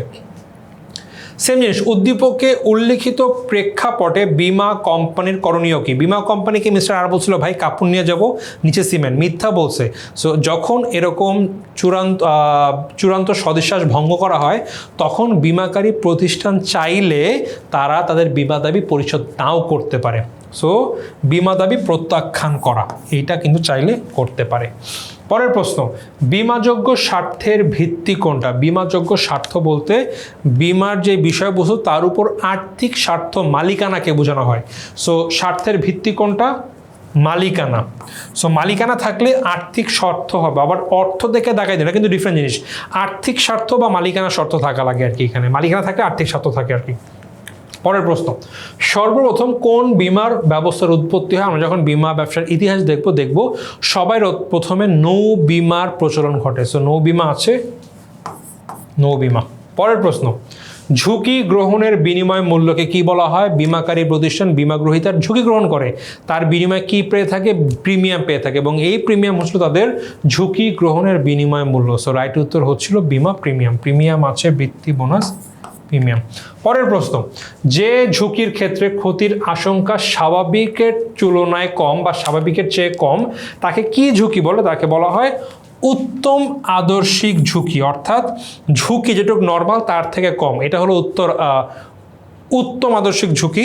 যদি এমন হয় যে ভাই না নর্মাল যেটুক ঝুঁকি থাকার কথা সেটুকু আছে এটাকে বলা হয় আদর্শিক ঝুঁকি, আর ভাই যতটুকু ঝুঁকি থাকার কথা তার থেকে বেশি পরিমাণ ঝুঁকি আছে এটাকে বলা হয় উপ আদর্শিক ঝুঁকি। এখানে বলেছে ঝুঁকির ক্ষেত্রে ক্ষতির আশঙ্কা স্বাভাবিকের তুলনায় কম, মানে এটা হচ্ছিল আমাদের উত্তম আদর্শিক ঝুঁকি। পরের প্রশ্ন, কোন নীতি অনুযায়ী বিমাকৃত ক্ষতিগ্রস্ত পণ্য বিমাকারী নিয়ে যায়? অর্থাৎ বিমাকৃত ক্ষতিগ্রস্ত পণ্য বিমাকারী নিজে নিয়ে যাবে, সেটা হচ্ছিল স্থলাভিষিক্ততা নীতি অনুযায়ী। যখন একটা অ্যাসেট মনে করো আগুনে পুড়ে ছাই হয়ে গেছে, একটা গাড়ি অ্যাক্সিডেন্ট একদম দুমড়ায় মুছে গেছে, ঠিক করা পসিবল না, গাড়ির সম্পূর্ণ টাকা বিমাকারী বিমা গ্রহীতাকে দিয়ে দিল। এখন এই যে গাড়ি ভচকানো গাড়িটা আছে, যেটা টায়ার লোহা লক্কর, এই মালিকানা চলে যাবে বিমাকারীর কাছে, এবং এটা যাই হচ্ছিল স্থলাভিষিক্ততা নীতি অনুযায়ী। পরের প্রশ্ন, বিমাযোগ্য স্বার্থ বলতে মূলত কার স্বার্থকে বোঝায়? বিমাকারী, বিমা গ্রহীতা, লেনদেনকৃত ব্যাংক, বিমাকারী ও বিমাকৃত উভয় না, বিমা গ্রহীতা যার সম্পত্তির উপর বিমা করা হয়েছে তার স্বার্থকে বোঝানো হচ্ছে এখানে। পরের প্রশ্ন, বিমা চুক্তির অপরিহার্য পক্ষ কয়টা? দুইটা, বিমাকারী বিমা গ্রহীতা, দুইটা পক্ষ থাকা বাধ্যতামূলক। পরের প্রশ্ন, বিমা ব্যবসার মূলনীতি হলো বিমাযোগ্য স্বার্থ, এটা একটা মূলনীতি। জাতীয় নিরাপত্তা এটা না, পরম সদস্যের নীতি এটা একটা। সো অপশন 1 ও 3 কোথায় আছে? খ নম্বরে। রাইট উত্তর হচ্ছিল 1 এবং 3 অর্থাৎ খ। সো এখানেই আমাদের অধ্যায় 10 শেষ হচ্ছে। আশা করি তোমরা এমসিকিউগুলো বুঝতে পেরেছো। এই টাইপের থিওরিটিক্যাল প্রশ্ন আমাদের কনসেপচুয়াল নীতি থেকে প্রশ্ন কিন্তু ঘুরে ফিরে আমাদের এই অধ্যায় হয়ে থাকে। দেখা হচ্ছে পরবর্তী অধ্যায়। এখন আমরা শুরু করবো ফাইনাল সেকেন্ড পেপারের বিমার পরবর্তী অধ্যায়, অর্থাৎ অধ্যায় 11 জীবন বীমা নিয়ে। কোন ধরনের বিমাপত্রের বোনাস প্রদান করা হয়? সাধারণত জীবন বীমার ক্ষেত্রে বোনাস প্রদান করা হয়ে থাকে, অর্থাৎ বিমাকারী প্রতিষ্ঠান তাদের লাভের একটি অংশ বিমা গ্রহীতাদেরকে দিয়ে থাকে। সো জীবন বীমা আছে, জীবন বীমা। পরের প্রশ্ন, নিচের কোন বিমাটিকে নিশ্চয়তা চুক্তি বলা হয়? শুধুমাত্র জীবন বীমাকে নিশ্চয়তা চুক্তি বলা হয়, জীবন বীমা আছে। পরের প্রশ্ন, বাকিগুলো কিন্তু সব হচ্ছিল ক্ষতিপূরণের চুক্তি, ঠিক আছে। বিমা কোম্পানি কর্তৃক অন্যের ঝুঁকি বহনের বিনিময় মূল্যকে কি বলা হয়? আমরা একটু আগে দেখেছি, বলা হয় প্রিমিয়াম। রাইট উত্তর প্রিমিয়াম। যে বিমাকারী প্রতিষ্ঠান বিমা গ্রহীতার ঝুঁকি নিচ্ছে, কেন নিবে? বিকজ প্রিমিয়াম দেওয়া হয়ে থাকে তাকে। পরের প্রশ্ন, বিমা গ্রহীতার মৃত্যুর পর কোন বিমা দাবি পরিশোধ করা হয়? বিমা গ্রহীতার মৃত্যুর পর সাধারণত দেওয়া হয়ে থাকে আজীবন বিমা। সাধারণত বিমা জীবন বীমা 3 প্রকার, মেয়াদি বিমা, সাময়িক বিমা, আজীবন। সো এই ক্ষেত্রে একটা নির্দিষ্ট সময় পর্যন্ত বিমা করা হয়, ওর মধ্যে মারা গেলেও টাকা পাবে, বেঁচে থাকা টাকা পাবে, এটাকে বলা হয়েছিল মেয়াদি বিমা। সাময়িক বিমা একটা নির্দিষ্ট সময়ের জন্য করা হয়, এর মধ্যে মারা গেলে টাকা পাবে, আদারস পাবে না। আজীবন বিমাপত্র ছিল ভাই সে মৃত্যুর পরে টাকাটা পাবেই। সো মৃত্যুর পর কোন বিমা দাবি পরিশোধ করা হয়? বিশুদ্ধ মেয়াদি, শিক্ষা, বহুমুখের মধ্যে আজীবন বিমা। সাময়িকটা মৃত্যুর পরে করা হয়, বাট অপশন ওয়াইজ এখানে আজীবন বিমাপত্র আছে, সো বিমা আজীবন বিমা হবে রাইট উত্তর। পরের প্রশ্ন, দ্বৈত বিমার ক্ষেত্রে প্রযোজ্য হলো একাধিক বিমা। ইয়েস, একাধিক বিমা করা, একাধিক বিমা সে এখানে করবে। তারপরে হচ্ছিল একক বিমাযোগ্যতা, একক বিমাযোগ্যতা থাকা লাগবে, এবং লাস্টে ছিল একাধিক বিমাকারীর নিকট বিমা করবে। দ্বৈত বিমাটা কি ভাই? একটা অ্যাসেট একাধিক কোম্পানির কাছে, একাধিক বিমাকারীর কাছে বিমা করা হবে। সো একাধিক বিমা হবে, একক বিমার যোগ্যতা ইয়েস, একটা অ্যাসেটের উপরে বিমা হবে, এবং লাস্টে ছিল একাধিক বিমাকারীর কাছে করা হবে আর কি। উত্তর 1, 2 ও 3। পরের প্রশ্ন, বোনাস কি? বোনাস হচ্ছিল একটা বিমাকারী প্রতিষ্ঠান বিমা গ্রহীতাদেরকে তাদের লাভের একটু অংশ দেওয়া। সো বিমা দাবি অর্থ না, বিমা মূল্যের অতিরিক্ত অর্থ। হ্যাঁ, আমার বিমা দাবি পাওয়ার কথা 100 টাকা, বাট এর বাইরে আমি আরও 10 টাকা পাইছি গত 5 বছরে, এইটা হচ্ছিল বিমা মূল্যের অতিরিক্ত অর্থ। এইটা অপশন বিমা গ্রহীতা কর্তৃক পরিশোধিত অর্থ না, বিমা মূল্যের তুলনায় সম্পত্তির না। খ ইজ দ্য রাইট অ্যান্সার। পরের প্রশ্ন, মিসেস নিশাদ 10 লক্ষ টাকার জীবন পলিসি খুলতে চান যাতে মেয়াদ শেষে বেঁচে থাকলেও তিনি বিমার অর্থ পাবেন। মেয়াদ শেষে বেঁচে থাকা মানেই হচ্ছিল মেয়াদি বিমা আর কি। এ ধরনের বিমাপত্রের প্রিমিয়ামের পরিমাণ বেশি থেকে জেনেও মেয়াদি বিমাপত্রের প্রিমিয়ামের পরিমাণ সাধারণত সবসময় বেশি হয়ে থাকে। জেনেও তিনি খুলতে রাজি হয়েছেন। মিসেস নিশাদ কোন ধরনের বিমাপত্র খুলতে চান? তিনি সেখানে মেয়াদি বিমাপত্র খুলতে চান। সেম জিনিস বলা হয়েছে এই ধরনের বিমাপত্রের প্রিমিয়ামের পরিমাণ বেশি হয় কারণ সঞ্চয় ও বিনিয়োগের সুবিধা থাকে। ইয়াস, এটা করা যায়। ঋণ প্রাপ্তির সুবিধা, হ্যাঁ, বিমার মেয়াদি বিমাপত্র বন্ধ রেখে ঋণ নেওয়া যায়। বিমা দাবি প্রাপ্তির নিশ্চয়তা, হ্যাঁ, বেঁচে থাকলেও টাকা পাবো, মারা গেলেও টাকা পাবো। রাইট উত্তর 1, 2 ও 3। পরের প্রশ্ন, দ্বৈত বিমার উদ্দেশ্য কি? দ্বৈত বিমা একটি অ্যাসেট একাধিক কোম্পানির কাছে বিমা করা হয় কারণ যেন ঝুঁকিটা কমে আসে। সো ঝুঁকি হ্রাস ইজ দ্য মেইন রিজন। পরের প্রশ্ন, কোন ধরনের জীবন বিমাপত্রে প্রিমিয়ামের হার বেশি হয়? সাধারণত মেয়াদি বিমাপত্রের ক্ষেত্রে ইন জেনারেলি প্রিমিয়ামের হার সবচেয়ে বেশি হয়। মেয়াদি আছে, ইয়াস। পরের প্রশ্ন, জীবন বিমার অপরিহার্য উপাদান কোনটা? বিমাযোগ্য স্বার্থ, ইয়াস, বিমাযোগ্য স্বার্থ থাকা লাগবে। নিশ্চয়তার চুক্তি, ইয়াস, এটা সত্য। ক্ষতিপূরণের চুক্তি, না, জীবন বিমার সাথে ক্ষতিপূরণের কোনো সম্ভব নেই। মারা গেলে টাকা দিয়ে সেটা ক্ষতিপূরণ করা যাবে না। উত্তর 1 ও 2, ক। পরের প্রশ্ন, জীবন বীমা দাবি উপস্থাপনের প্রয়োজন উত্তরাধিকারের সনদ, হ্যাঁ, হয়তো আমার বাবা করে দিয়ে গেছে, মারা গিয়েছে, এখন তার বিমারটা পেতে হলে আমার উত্তরাধিকার সনদ নিয়ে যাওয়া লাগবে। 2, বয়সের প্রমাণ মেয়াদি বিমাপত্রের ক্ষেত্রে করলাম, আমার বয়স যখন 55 হয় তুমি আমাকে টাকা দিবা। সো আমার বয়স যে হয়েছে 55, আমি কীভাবে দিতে পারবো এই প্রমাণটা? আমার বয়সের প্রমাণপত্রের মাধ্যমে লাগবে। বিমা দাবির একটা ক্ষেত্রে এটা প্রয়োজন হতে পারে। মৃত্যু সনদপত্র, মারা গেলে যে মারা গিয়েছে প্রপার সনদপত্র প্রয়োজন হতে পারে। সো রাইট উত্তর ক, খ, 1, 2, 3 উত্তর, অর্থাৎ ঘ হবে। পরের প্রশ্ন, জনাব রাশেদ একজন স্বল্প বেতনভুক্ত বেসরকারি প্রতিষ্ঠানের কর্মচারী। গত কয়েক বছরে তার প্রতিষ্ঠানের আর্থিক অবস্থা খারাপ থাকায় তিনি চাকরি হারান। এই অবস্থায় তার পক্ষে জীবন বীমা পলিসি প্রিমিয়ামের টাকা পরিশোধ করা সম্ভব নয়। বিমাপত্র চালু রাখতে অসমর্থ ব্যক্তিকে বিমা কোম্পানি যে মূল্য ফেরত দেয় তাকে কি বলে? যখন কোনো ব্যক্তি বলে ভাই আমি আর বিমা চালাতে পারবো না, আমার টাকা ফেরত দিয়ে দেন, বিমাকারী প্রতিষ্ঠান তখন কিছু পরিমাণ টাকা কেটে রেখে বাকি টাকা ফেরত দেয় এবং এইটাকে বলা হয় হচ্ছিল সমর্পণ মূল্য। কি বলা হয় এইটাকে? এই টাকাটাকে বলা হয় সমর্পণ মূল্য। পরের প্রশ্ন, সেম জিনিস, উদ্দীপকে উল্লেখিত জনাব রাশেদ জীবন পলিসি কতদিন চালানোর পর বোনাস আবেদন করতে পারে? বোনাস ঠিক না, বেসিক্যালি সমর্পণ মূল্য আছে এই টাকাটা আর কি, ফেরতের টাকাটা। সাধারণত 2 বছর বিমা পলিসি চালুর পরে সমর্পণ মূল্যের কথা আসে। আমি খুললাম 10 বছরের জন্য, আমি 6 মাস পরে বললাম ভাই চালাবো না, হবে না। অ্যাটলিস্ট 2 বছর চালানোর পরে আমি এই আমার টাকাটা ফেরত চাইতে পারি বা সমর্পণ মূল্য চাইতে পারি। এটাকে অ্যাটলিস্ট ন্যূনতম 2 বছর হতে হবে। পরের প্রশ্ন, নিচের কোনটি নিশ্চয়তার চুক্তি? একমাত্র জীবন বীমা হচ্ছিল নিশ্চয়তার চুক্তি। সো জীবন বীমা নিশ্চয়তার চুক্তি। পরের প্রশ্ন, জীবন বীমা চুক্তিতে বয়সের প্রমাণ গুরুত্বপূর্ণ কেন? কারণ বয়সের সাথে প্রিমিয়াম রিলেটেড। আমাদের বয়সের দেখিয়ে বয়সের তুলনায় আমাদের মৃত্যুহার পঞ্জির সাথে মিলিয়ে প্রিমিয়াম বের করা হয়। সো মৃত্যুহার নির্ণয় করার জন্য ইয়াস, এটা সত্য মৃত্যুহার কেমন বয়সের সাথে, বাট স্টিল এটা থেকে দেখে আর কোনো অপশন আছে কিনা বিমা দাবি নির্ধারণ করার জন্য, বিমাপত্র দেওয়ার জন্য বয়সের সাথে প্রিমিয়ামের প্রত্যক্ষ সংযোজন। This is the right answer. বয়সের সাথে মৃত্যুহার পঞ্জি মিলায় তার উপর প্রিমিয়াম নির্ধারণ করা হয়। সো এইটা আমাদের মোর অ্যাকুরেট। পরের প্রশ্ন, কোন বিমার ক্ষেত্রে গ্রুপ বিমা প্রযোজ্য? সাধারণত জীবন বিমার ক্ষেত্রে গ্রুপ বিমা হয় যে একটা বিমায় অনেক ব্যক্তির জীবন একত্রিতভাবে করা হয়। সো অগ্নি, শস্য, নৌ জীবন বিমা, রাইট উত্তর জীবন বিমা। পরের প্রশ্ন, বিমা প্রতিষ্ঠানের ঝুঁকি গ্রহণের বিনিময় মূল্যকে কি বলা হয়? ঝুঁকি গ্রহণের বিনিময় মূল্যকে বলা হয় প্রিমিয়াম। প্রিমিয়াম আছে, বোনাস, প্রিমিয়াম। সো গাইজ, এই ছিল আমাদের জীবন বিমার এমসিকিউ। এই টাইপের বিভিন্ন বিমা পলিসি, বিভিন্ন টাইপের বিমার, জীবন বিমার যে প্রকারভেদ বা তার যেই গুরুত্বপূর্ণ বৈশিষ্ট্য বা অপরিহার্য যে নীতি, এইগুলো থেকে কিন্তু সাধারণত ঘুরে ফিরে আমাদের এমসিকিউ হয়। আশা করি ভালো মতন দেখে যাবে এগুলো, এখান থেকে তোমাদের প্রশ্ন কম আসার সম্ভাবনা অনেক বেশি। দেখা হচ্ছে পরবর্তী চ্যাপ্টারে। এবার আমরা দেখব অধ্যায় 3 বাণিজ্যিক ব্যাংক। সো চলো শুরু করি বাণিজ্যিক ব্যাংকের প্রথম কোশ্চেন। ব্যাংকের প্রতিনিধিত্বমূলক কার্যাবলী কোনগুলো? প্রতিনিধিত্বমূলক কার্যাবলী বলতে বোঝায় ব্যাংক তোমার হয়ে যেই কাজগুলো করবে। অপশন 1, গ্রাহকের পক্ষে অর্থ আদায় এবং পাওনা পরিশোধ, এটা তোমার হয়ে ব্যাংক কাজটা করবে। এরপরে শেয়ার ও সিকিউরিটিজ ক্রয় বিক্রয়, এটাও ব্যাংক তোমার হয়ে অথবা মক্কেলের হয়ে শেয়ার ক্রয় বিক্রয় করতে পারে। আরেকটা হচ্ছে বুলেটিন প্রকাশ। বুলেটিন প্রকাশ কিন্তু ব্যাংকের কোনো প্রতিনিধিত্বমূলক কাজ না, এটা ব্যাংকের সহায়ক কার্যাবলীর মধ্যে যেটা ব্যাংক নিজের জন্য নিজে করে থাকে। তাহলে গ্রাহকের জন্য প্রতিনিধিত্বমূলক কাজ বলে আমাদের উত্তর হবে প্রথম দুইটা, অপশন এ এবং অপশন বি। ওকে, এরপরে মুদ্রাবাজারের মধ্যমণি বলা হয় কোন ব্যাংককে? কেন্দ্রীয় ব্যাংক, বিশেষায়িত ব্যাংক, গ্রামীণ ব্যাংক নাকি বাণিজ্যিক ব্যাংক? মুদ্রা বাজারের মধ্যমণি বলা হয় বাণিজ্যিক ব্যাংককে।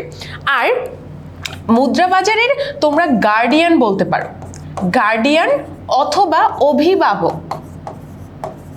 বলা যায় কেন্দ্রীয় ব্যাংককে। তাই কেন্দ্রীয় ব্যাংককে আমরা অভিভাবক বলে থাকি মুদ্রা বাজারে। আমরা জানি মুদ্রা বাজার নিয়ন্ত্রণ করে থাকে হচ্ছে বাংলাদেশ ব্যাংক, আর মধ্যমণি বলা হয় সকল প্রকার বাণিজ্যিক ব্যাংককে। এরপরে বাংলাদেশের প্রথম বেসরকারি বাণিজ্যিক ব্যাংক কোনটা? খুবই কমন একটা question. Uttara bank limited, Pubali bank limited, AB bank limited নাকি ইসলামী ব্যাংক বাংলাদেশ লিমিটেড? এটার উত্তর হচ্ছে এবি ব্যাংক লিমিটেড, বাংলাদেশের প্রথম বেসরকারি বাণিজ্যিক ব্যাংক। এরপরে বাণিজ্যিক ব্যাংকের প্রধান নীতি কোনটি? ক প্রচার, খ আস্থার, গ হচ্ছে সুসম্পর্কের নাকি ঘ হচ্ছে তারল্য? বাণিজ্যিক ব্যাংকের অনেকগুলো মূলনীতি আমরা দেখেছি, তার মধ্যে সবচেয়ে গুরুত্বপূর্ণ বা প্রধান হচ্ছে তারল্য নীতি। তারল্য নীতি বলতে বোঝায় ব্যাংকের কাছে এমন পরিমাণ নগদ টাকা অবশ্যই থাকতে হবে যাতে যে কোনো গ্রাহক যদি তার টাকাটা ফেরত চায় তাহলে যেত ব্যাংক চাহিদা মাত্র তাকে টাকাটা পরিশোধ করে দিতে পারে। এরপরে কোন নীতির কারণে বাণিজ্যিক ব্যাংক জমাকৃত সব টাকা বিনিয়োগ করতে পারে না? ব্যাংকের কাছে ফর এক্সাম্পল আমরা ধরলাম যে কোথাও থেকে বিভিন্ন সোর্স থেকে, কোথাও না বিভিন্ন সোর্স থেকে ব্যাংকের কাছে 3 কোটি টাকা এসেছে। এখন ব্যাংক কেন এই 3 কোটি টাকার পুরোটাই বিনিয়োগ করে দেয় না? কেন তার টাকা হাতে রাখা লাগে? এটার রিজন হচ্ছে তারল্য নীতি। কারণ যে কোনো গ্রাহক যে কোনো সময় টাকাটা ফেরত চাইতে পারে এবং ব্যাংকের অবশ্যই চাহিদা মাত্র টাকাটা দিয়ে দিতে হবে। এই কারণে ব্যাংক সকল টাকা বিনিয়োগ করতে পারে না। এরপর বাণিজ্যিক ব্যাংকগুলো কিভাবে তাদের তারল্য মেনে চলে? ব্যাংকের ভোল্টে নগদ অর্থ জমা রেখে বিনিময়ের মাধ্যম সৃষ্টি করে, কেন্দ্রীয় ব্যাংকের সাথে চুক্তি করে নাকি ঋণ আমানত সৃষ্টি করে? এটা হচ্ছে ব্যাংকের ভোল্টে নগদ টাকা জমা রেখে। তারল্য মানে কি? হাতে তোমাকে ইনাফ পরিমাণ টাকা রাখতে হবে যেটা তুমি বেসিক্যালি ব্যাংকের ভোল্টে জমা রাখবা। এরপর দায় পরিশোধের সামর্থ্য বাণিজ্যিক ব্যাংকের কোন ধরনের নীতি? সচ্ছলতার নীতি, নিরাপত্তার নীতি, তারল্যের নীতি নাকি সুনামের নীতি? উত্তর হচ্ছে সচ্ছলতার নীতি। যে কোনো ধরনের দায় পরিশোধ করতে পারে যারা, তাদেরকে আমরা বলে থাকি সচ্ছল। এখন দায় মোটামুটি ব্যাংকের ক্ষেত্রে কি হবে? ধরো কোথাও থেকে ব্যাংক লোন নিয়েছে, এটা হতে পারে কেন্দ্রীয় ব্যাংক থেকে, এটা হতে পারে অন্যান্য বাণিজ্যিক ব্যাংক থেকে, অথবা আমানতকারীকে আমানতের যে টাকাটা এটা ফেরত দেওয়া, সবকিছুই দায়। এগুলো পরিশোধ করলে বা তোমার যদি পরিশোধ করার সামর্থ্য থাকে সেটাকে আমরা বলবো হচ্ছে সচ্ছলতার নীতি। এরপর পদ্মা ব্যাংকে কয়ের আমানতের পরিমাণ হচ্ছে 1000 টাকা। যদি নগদ জমার পরিমাণে 5% এবং বিধিবদ্ধ তারল্য সঞ্চিতির পরিমাণ 15% হয় তাহলে পদ্মা ব্যাংক লিমিটেড কত টাকা ঋণ আমানত সৃষ্টি করবে? বাণিজ্যিক ব্যাংকের এই চ্যাপ্টারে তোমাদের ঋণ আমানতের অ্যামাউন্ট একটা ম্যাথ আছে, এটা তোমাদের আসতে পারে। আমি তোমাদেরকে খুব শর্টে ম্যাথটা দেখিয়ে দিচ্ছি। দেখো, এইটা হচ্ছে তোমার প্রকৃত আমানতের পরিমাণ 1000 টাকা, আর তুমি ক্যাশ রাখছো বিধিবদ্ধ। ক্যাশ হচ্ছে সিআরআর, ক্যাশ রিজার্ভ রেশিও। বিধিবদ্ধ তারল্য সঞ্চিতি হচ্ছে এসএলআর, স্ট্যাটিউটরি রিজার্ভ রেশিও। তাহলে তোমার টাকা জমা রাখতে হবে বাধ্যতামূলক, প্রথমে 5%, এরপরে 15%। দ্যাট মিনস তোমার কত জমা রাখতে হবে? টোটাল 20% তোমাকে এই 1000 টাকা থেকে 20% তোমাকে অন্য একটা সেগমেন্টে সরাই ফেলতে হবে। তাহলে তুমি এখন কত টাকা ঋণ আমানত সৃষ্টি করতে পারবা এই টাকাটা সরানোর পর? 1000 টাকা থেকে। এইটা হচ্ছে 1000 ইন্টু 1, তোমার এখানে ডিভাইড করব হচ্ছে আমি আর দিয়ে। তার মানে এখানে আর বলতে বোঝাচ্ছে হচ্ছে তুমি কত পার্সেন্ট আর কি জমা রাখতেছো। তাহলে 1000 ইন্টু 1 ডিভাইডেড বাই কত পার্সেন্ট জমা রাখতেছি আমি? টোটাল 20%। তাহলে এখানে আমি ভাগ করে দিব। আমরা যদি একটু ক্যালকুলেশনটা করে ফেলি, এখানে 1কে প্রথমে আমরা 20 দিয়ে ভাগ দিব, তাহলে এখানে এরপর যেটা আসবে সেটাকে 1000 দিয়ে আমরা গুণ করে ফেলবো। তাহলে তোমার এখানে অ্যান্সার আসবে হচ্ছে বেসিক্যালি, আমরা যদি একটু অ্যান্সারটা দেখে ফেলি, ক্যালকুলেশন করলে অ্যান্সার আসবে হচ্ছে তোমার 5000। আমরা এই সেম মেথডে ক্যালকুলেশনটা করব। আচ্ছা, আমি তোমাদেরকে ডাইরেক্ট ক্যালকুলেশনের ভাগের অ্যামাউন্টটাও দেখিয়ে দিচ্ছি। আচ্ছা, এখানে তোমার 1000ই থাকবে। এই ক্যালকুলেশনটা যদি তুমি করো, এখানে কিন্তু পার্সেন্টেজ সরানো যাবে না, ভুলেও সরানো যাবে না, এখানে 20%ই থাকবে। সো 1 ডিভাইডেড বাই 20% করলে এখানে তোমার আসবে হচ্ছে 5, 1000 দিয়ে গুণ করলে 5000। এই হচ্ছে তোমার ক্যালকুলেশন, তাহলে উত্তর হবে হচ্ছে 5000। এরপর বাণিজ্যিক ব্যাংকের সূত্রপাত কারা করেছিল? অপশন 1 হচ্ছে তোমার ব্যবসায় শ্রেণী, মহাজন, স্বর্ণকার, তিনটাই। বাণিজ্যিক শ্রেণীর পূর্বপুরুষ যখন জিজ্ঞেস করা হবে আমরা তিনটাই অ্যান্সার করব। এরপর বাণিজ্যিক ব্যাংকের কাজ কি? আমানত সংগ্রহ, ঋণ দান, গোপনীয়তা রক্ষা। আমরা চোখ বন্ধ করে বলতে পারি তিনটাই বাণিজ্যিক ব্যাংকের কাজ। আমানত সংগ্রহ করা জনগণের কাছ থেকে, জনগণকে প্রয়োজনে ঋণ দেওয়া এবং সব রকমের কাস্টমার ডিটেলসটার গোপনীয়তা রক্ষা করা। এরপরে নিচের কোনটি বাণিজ্যিক ব্যাংকের মূলনীতি? তারল্য নীতি, অবস্থানের নীতি, নিরাপত্তা নীতি। তারল্য নীতি বাণিজ্যিক ব্যাংকের one of the most important নীতি, অবস্থানের নীতি, নিরাপত্তার নীতি, তিনটাই বাণিজ্যিক ব্যাংকের মূলনীতির মধ্যে পড়ে। এবং তোমাদেরকে বলে দিই মূলনীতির টপিকটা কিন্তু তোমাদের সিকিউর জন্য ইম্পর্টেন্ট, একটু ভালো মতো দেখে যাব। এরপরে কম্পিউটার ব্যবসায়ী জনাব দীপু দৈনন্দিন লেনদেনের জন্য 1 লাখ টাকা নিকটস্থ ব্যাংকে জমা করেন এবং প্রয়োজনে যখন ইচ্ছা উত্তোলন করেন। ব্যবসায়ের পরিধি বৃদ্ধি পাওয়ায় তার চলতি মূলধনের সংকট দেখা দেয়। ব্যাংক ব্যবস্থাপকের সাথে যোগাযোগ করলে ব্যবস্থাপক তাকে 1,50,000 টাকা উত্তোলনের সুযোগ দেয়, বেশি সুযোগ দেয়। জনাব দীপু যে ব্যাংকে লেনদেন করে তা কোন ধরনের ব্যাংক? যেহেতু তুমি দৈনন্দিন লেনদেনের জন্য তুমি একটা ব্যাংকে টাকা জমা রাখছো, তুমি একজন গ্রাহক, তুমি টাকা জমা রাখছো, তাহলে অবশ্যই এই ব্যাংকটা হচ্ছে একটা বাণিজ্যিক ব্যাংক। কারণ একমাত্র বাণিজ্যিক ব্যাংকের সাথেই তুমি লেনদেন করতে পারবা, টাকা জমা রাখতে পারবা, টাকা উত্তোলন করতে পারবা। তাহলে উত্তর হবে হচ্ছে বাণিজ্যিক ব্যাংক। এরপর এই সেম উদ্দীপকে তোমাকে জানতে চাওয়া হয়েছে চলতি মূলধনের সংকট মোকাবেলায় উদ্দীপকে জনাব দীপু যে সুবিধা পেয়েছে তা কি হিসেবে পরিচিত? দেখো দীপু জমা রাখছে হচ্ছে 1 লাখ টাকা, কিন্তু সে তার প্রয়োজনে কত 1,50,000 টাকা, অর্থাৎ 50,000 টাকা এক্সট্রা উত্তোলন করতে পারছে।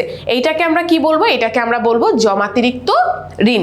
তার মানে তুমি যদি তোমার জমার অতিরিক্ত ক্যাশ আউট করতে পারো তাহলে এটাকে আমরা বলবো জমাতিরিক্ত ঋণ। এরপরে ব্যাংকের দায় কোনটা? গৃহীত আমানত, প্রদত্ত ঋণ, বিনিয়োগকৃত তহবিল নাকি জমাতিরিক্ত ঋণ? ব্যাংকের জন্য দায় হচ্ছে গৃহীত আমানত, কারণ বাকি এই যে ঋণ ব্যাংক দিছে এটা ব্যাংকের জন্য একটা সম্পদ, এটা পরে রিটার্ন আসবে, এখান থেকে সুদ পাবে। বিনিয়োগকৃত তহবিল, এখান থেকে প্রফিট পাবে, এটাও ব্যাংকের জন্য সম্পদ। এরপরে জমাতিরিক্ত ঋণ, এটা ব্যাংকের জন্য দায় না, কারণ এইটা নেয় কারা? এটা মক্কেলরা নিয়ে থাকে এবং মক্কেলরা এটার উপর তোমাকে ইন্টারেস্টও দিবে, তোমাকে এটা রিটার্নও করবে। সো এটা আমার জন্য ওয়ান কাইন্ড অফ ইনভেস্টমেন্ট। এটা হচ্ছে এই তিনটা সম্পদ, প্রথমটা শুধু হবে আমাদের দায়। এরপরে জমাকৃত অর্থ ফেরত পাওয়ার সামর্থ্যকে ব্যাংকের ভাষায় কি বলে? জমাকৃত অর্থকে ফেরত পাওয়ার নগদ জমা, সিআরআর, এসএলআর নাকি তারল্য? এটাকে বলে হচ্ছে তারল্য। জমাকৃত অর্থ ফেরত পাওয়ার সামর্থ্য, তার মানে তোমার যে মক্কেলরা যে টাকাটা তোমার কাছে জমা রাখবে এটা তোমার দিতে পারার যে সামর্থ্যটা, এটাকে আমরা বলবো হচ্ছে তারল্য। ওকে, এবার আমরা দেখবো হচ্ছে অধ্যায় 4 ব্যাংক হিসাব। এখান থেকে তোমাদের স্থায়ী, চলতি, সঞ্চয়ী, ডিপিএস এগুলো থেকে মূলত সিকিউ আসবে, বাট এমসিকিউ যে কোনো জায়গা থেকে আসতে পারে। এই চ্যাপ্টারের প্রথম কোশ্চেন, নিচের কোন হিসাবে সুদের হার সবচেয়ে কম? স্থায়ী, সঞ্চয়ী, চলতি, পেনশন? উত্তর হবে চলতি। চলতি হিসাবে সুদের পরিমাণ সবচেয়ে কম। এখন তোমরা অনেকে বলতে পারো যে আপু চলতি হিসাবে তো কোনো সুদ দেওয়া হয় না, কিন্তু বিশেষ চলতি হিসাবে কিন্তু দেওয়া হয়, খুবই অল্প পরিমাণে দেওয়া হয়। সাধারণ চলতি হিসাবে জমাতিরিক্ত উত্তোলনের সুযোগ দেওয়া হয়, বিশেষ চলতি হিসাবে তোমাকে স্বল্প পরিমাণে সুদ দেওয়া হবে। তাই কোশ্চেন যদি বলে সবচেয়ে কম সুদ কোনটাতে পাবে, সেটা হচ্ছে চলতি হিসাবে। এরপর একজন ছাত্রের জন্য কোন হিসাব উপযোগী? মানে ধরো তোমাদের জন্য কোন হিসাব উপযোগী? স্থায়ী, সঞ্চয়ী, চলতি নাকি পেনশন সঞ্চয়ী? পেনশন সঞ্চয়ী তো হবেই না, কারণ পেনশন তোমরা অবশ্যই পাও না। চলতি হবে না, কারণ তোমরা ব্যবসায়ী না। স্থায়ী হবে না, কারণ তোমার কাছে এককালীন বড় অ্যামাউন্টের টাকা আসবে না। তোমার জন্য উপযোগী হচ্ছে সঞ্চয়ী হিসাব, যেখানে তুমি দৈনন্দিন যে টাকাগুলো জমাতে পারবে সেটাই তুমি ব্যাংকের কাছে জমা রাখতে পারবা। এরপরে কেওয়াইসি এর পূর্ণরূপ কি? খুবই খুবই কমন একটা কোশ্চেন, এটা এমসিকিউতে আবার সৃজনশীলের কতে দুই জায়গায় আসে। Know your consumer, know your company, know your creditor নাকি নো ইয়োর কাস্টমার? অ্যান্সার হবে হচ্ছে নো ইয়োর কাস্টমার। এখানে তোমার লাস্টের ওয়ার্ডটা শুধু চেঞ্জ, এটা আমরা সি দেখেই কনজিউমার আর কাস্টমার হচ্ছে সবচেয়ে কনফিউজিং। সো কনজিউমার আর কাস্টমারের বানানটাও কাছাকাছি, সো এটা একটু ভালো মতো খেয়াল রাখবো। এরপরে ডেবিট কার্ড ব্যবহারকারীদের কোন ব্যাংক হিসাব থাকতে হবে? ডিপোজিট পেনশন স্কিম, সাধারণ স্থায়ী হিসাব, সাধারণ সঞ্চয় হিসাব নাকি বিশেষ স্থায়ী হিসাব? এটার উত্তর হচ্ছে সাধারণ সঞ্চয় হিসাব। তুমি যদি ডেবিট কার্ড ইউজ করতে চাও তোমার একটা সেভিংস অ্যাকাউন্ট থাকতে হবে, যেখানে তুমি তোমার টাকা সেভ করবে এবং ডেবিট কার্ড দিয়ে খরচ করতে পারবা।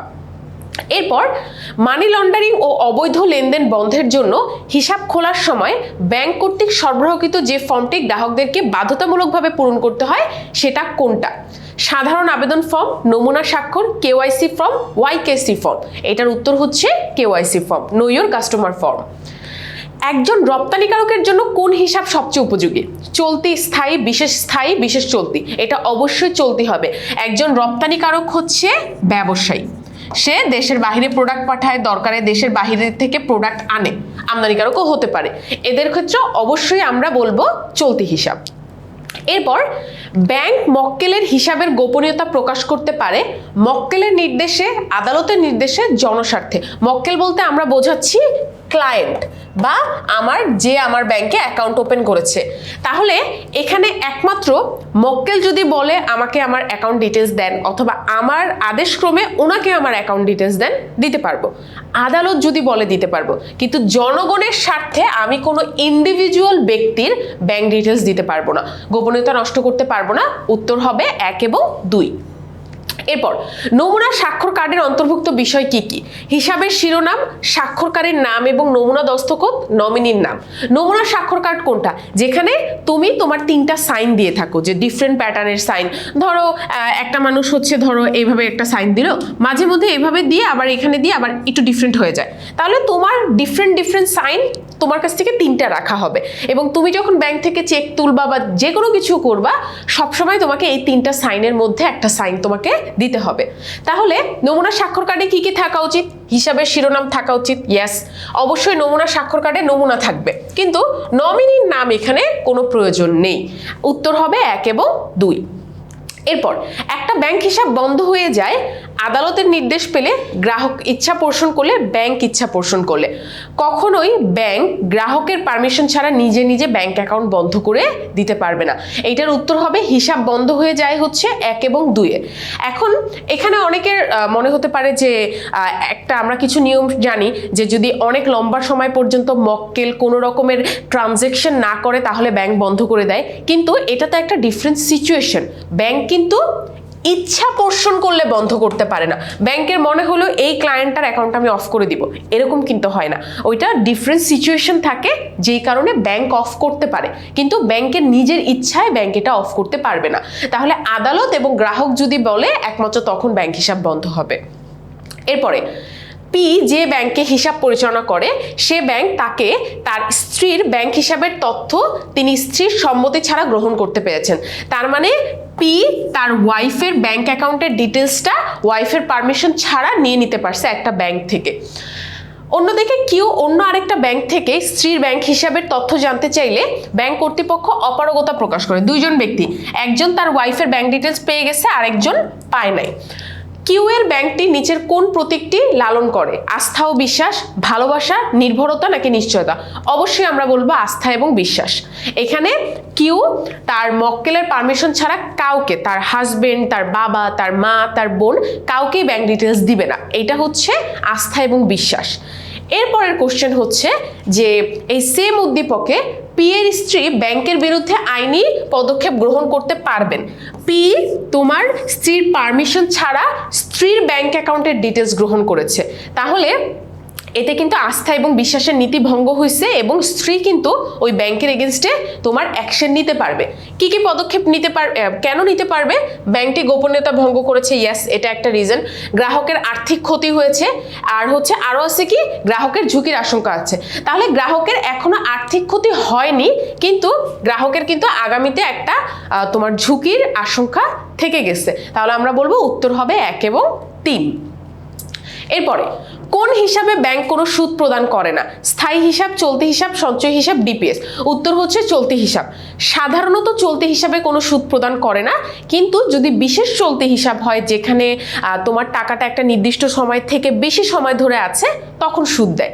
আপাত দৃষ্টিতে দেখলে চলতি হিসাবে কোনো রকমের সুদ পাওয়া যায় না। ওকে, এরপরে নমুনা স্বাক্ষর কার্ডে কটি স্বাক্ষর থাকে? এটা আমি অলরেডি বলে দিয়েছি। নমুনা স্বাক্ষর কার্ডে 3টা স্বাক্ষর থাকবে, ম্যাক্সিমাম 3টা স্বাক্ষর থাকবে। এরপরে কোন ধরনের হিসাবের মালিককে ব্যাংক কোনো ধরনের চেক বই ইস্যু করে না? এইটার উত্তর হচ্ছে স্থায়ী হিসাব। স্থায়ী হিসাব কোনটা? যেখানে তুমি এককালীন একটা বড় অ্যামাউন্টের টাকা জমা রাখো একটা নির্দিষ্ট মেয়াদের জন্য, মেয়াদ শেষে তোমাকে সুদ আসলে ফেরত দেওয়া হয়। ফর এক্সাম্পল, ধরো তোমার কাছে 1 লাখ টাকা আছে, তুমি কি করলা 5 বছরের জন্য এটা ব্যাংকে জমা রাখলা 10% সুদে। ব্যাংক তোমাকে 5 বছর পর এই টাকাটা সুদ যোগ আসল ফেরত দিবে, কিন্তু তোমাকে কোনো চেক বই দেওয়া হবে না, কারণ এই টাকাটা 5 বছরের আগে তুমি উত্তোলন করতে পারবা না। তাই উত্তর হচ্ছে স্থায়ী হিসাব।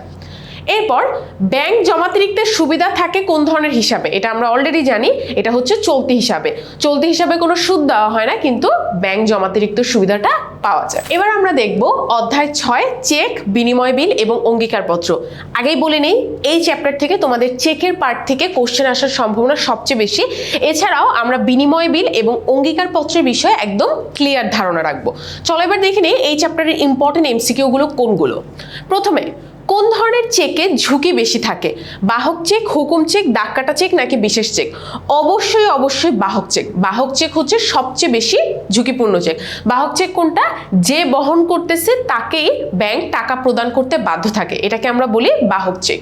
এরপরে 20-3-2023 তারিখে ইস্যুকৃত চেকে যদি 20-2-2023 লেখা থাকে, সেটা কোন ধরনের চেক? তার মানে মার্চ মাসের 20 তারিখে ইস্যুকৃত একটা চেকে ডেট দেওয়া হচ্ছে তোমার, যদি ইস্যুকৃত চেকে যদি লেখা থাকে 20-2 অর্থাৎ ফেব্রুয়ারির 20, তাহলে এটাকে কোন ধরনের চেক বলবো? এটাকে আমরা বলবো হচ্ছে পূর্ব তারিখের চেক। তোমার কোনো চেকে যদি বর্তমান ডেট থেকে আগের ডেট লেখা থাকে, সেটাকে আমরা বলবো পূর্ব তারিখের। আর যদি পরবর্তী ডেট লেখা থাকে, তাহলে বলবো পরবর্তী তারিখের চেক। এরপরে বিনিময় বিলে সাধারণত কয়টি পক্ষ থাকে? বিনিময় বিলে সাধারণত 3টি পক্ষ থাকে। আর অঙ্গীকার পত্রে 2টি পক্ষ থাকে, অঙ্গীকার দাতা, অঙ্গীকার গ্রহীতা। এরপরে MICR এর পূর্ণরূপ কি? এই কোশ্চেনটা ইম্পর্টেন্ট, এটা তোমাদের আসতে পারে। প্রথমে magnetic ink cheque registration, 2 magnetic ink cheque recognition, magnetic ink character registration, magnetic ink character recognition. এইটার উত্তর হবে হচ্ছে ম্যাগনেটিক ইঙ্ক ক্যারেক্টার রিকগনিশন। দেখো এইটা এবং এইটা কিন্তু কাছাকাছি, কিন্তু এখানে বলেছে চেক আর এখানে হচ্ছে ক্যারেক্টার। উত্তর হবে ম্যাগনেটিক ইঙ্ক ক্যারেক্টার রিকগনিশন। এরপরে কোন ধরনের চেকের জন্য নিকাশ ঘর ব্যবস্থার সহায়তার প্রয়োজন হয়? ফাঁকা চেক, হুকুম চেক, বাহক চেক, দাগ কাটা চেক? দাগ কাটা চেক। কারণ দাগ কাটা চেকে সাধারণত তুমি বিভিন্ন ব্যাংকের চেক বিভিন্ন ব্যাংকে যে উপস্থাপন করে থাকো, সো এই সব কিছুর দেনা পাওনা নিষ্পত্তি করা হয় নিকাশ ঘরের মাধ্যমে। একটা বৈধ চেকের মেয়াদ কতদিন? খুবই সহজ, বৈধ চেকের মেয়াদ হচ্ছে আমার 6 মাস অথবা দিনের হিসাবে 180 দিন। এরপরে চেকের সবকিছু যথাযথভাবে পূরণ করে শুধু টাকার অঙ্ক না লিখলে তাকে কোন ধরনের চেক বলা হয়? তাকে বলা হয় ফাঁকা চেক অথবা এমটি চেক। যদি সবকিছু থাকে কিন্তু টাকার অ্যামাউন্টটা ব্ল্যাঙ্ক রাখা হয়, যেটাকে আমরা ব্ল্যাঙ্ক চেক অথবা ফাঁকা চেক বলে থাকি। এরপর অঙ্গীকারপত্রে সাধারণত কয়টি পক্ষ থাকে? এটা আমি অলরেডি বলে দিয়েছি, অঙ্গীকারপত্রে 2টা পক্ষ থাকে। একটা হচ্ছে অঙ্গীকার দাতা, যে অঙ্গীকারটা দিয়ে থাকে, আরেকটা হচ্ছে অঙ্গীকার গ্রহীতা। অঙ্গীকার পত্রের বা প্রমিজিং নোটের 2টা পক্ষ থাকে, অঙ্গীকার দাতা, অঙ্গীকার গ্রহীতা। এরপরে বিনিময় বিলের পক্ষসমূহ হচ্ছে আদেষ্টা, আদিষ্ট, আমানতকারী। এখানে আদেষ্টা এবং আদিষ্ট ঠিক আছে, আরেকটা যেহেতু পক্ষ ব্যাংক, তাই আমানতকারী কিন্তু এখানে উত্তর হবে না। এরপর যে কারণে চেকের অমর্যাদা হয়, তারিখ না লিখলে, টাকার অঙ্ক না লিখলে, আমানতকারীর স্বাক্ষর না থাকলে, 3টাই। এগুলোর যদি একটাও মিসিং থাকে, ব্যাংক কিন্তু তোমাকে টাকা পরিশোধ করবে না। তারিখ থাকতে হবে, টাকার অ্যামাউন্ট থাকতে হবে, আর যে চেকটা প্রস্তুত করতেছে আমানতকারী, তার স্বাক্ষর থাকতে হবে।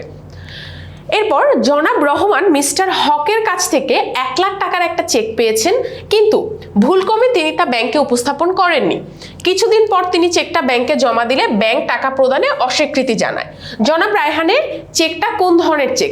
এটা হয়ে গেছে বাসি চেক, কারণ একজন তাকে একটা চেক দিয়েছে 1 লাখ টাকার, সে সেটা ব্যাংকে ভুলে দেয় নাই, এরপর যখন দিছে রিজেক্ট করে দিছে, তার মানে কি এটা বাসি চেকে পরিণত হয়ে গিয়েছে। আর এরপরে তোমাকে সেম উদ্দীপকে জানতে চাওয়া হয়েছে জনাব রহমান কতদিন পর চেকটা ব্যাংকে জমা দিয়েছে, 3 মাস পর, 4 মাস পর, 5 মাস পর নাকি 6 মাস পর? বাসি চেক যদি হয় তাহলে আমরা কনফার্ম এটা 6 মাসের পরে গেছে, কারণ আমরা জানি একটা চেকের মেয়াদকাল হচ্ছে 180 দিন অথবা তোমার 6 মাস। সো কেউ যদি 6 মাসের মধ্যে নিয়ে যায় তাহলে আর সমস্যা নেই, এর পরে যদি চলে যায় তাহলে আমরা বলবো এটা বাসি চেক হয়ে গেছে। আচ্ছা, moving to the next one. Mrs Amina Surma insurance লিমিটেডের নিকট হতে একটা চেক পান। চেকটির বাম কোণায় আড়াআড়ি দাগের মাঝে সোনালী ব্যাংক শব্দগুলো লেখা ছিল। তিনি চেকটি সোনালী ব্যাংকে তার হিসাবে জমা করেন। উদ্দীপকে উল্লিখিত চেকের ক্ষেত্রে সুরমা ইন্স্যুরেন্স কোম্পানি চেকের কোন পক্ষ? এখানে সুরমা কোম্পানি হচ্ছে তোমার আদেশটা, কারণ যে চেকটা লিখে যে টাকাটা দেয়, মূলত এখানে দেখো আমিনা সুরমা ইন্স্যুরেন্স ব্যাংকের কাছ থেকে পেয়েছে, সুরমা আমিনাকে দিয়েছে, হয়তো আমিনা কোনো কারণে টাকা পায় যেটার এগেইনস্টে সুরমা একটা চেক দিয়েছে, তাহলে সুরমা হচ্ছে আদেশটা, আমার আমিনা হচ্ছে আমার এখানে প্রাপক, আর ব্যাংক হচ্ছে আদিষ্ট। এরপরে এই সেম উদ্দীপকের ক্ষেত্রে বলেছে চেকটা কোন ধরনের চেক। এই যে তোমাকে যে চেকটা দিয়েছে এখানে যেহেতু বাম কোণে আড়াআড়ি ভাবে তোমার যে দাগটা না এটার মাঝখানে সোনালী ব্যাংক লেখা আছে, তার মানে এটা বিশেষ দাগ কাটা চেক।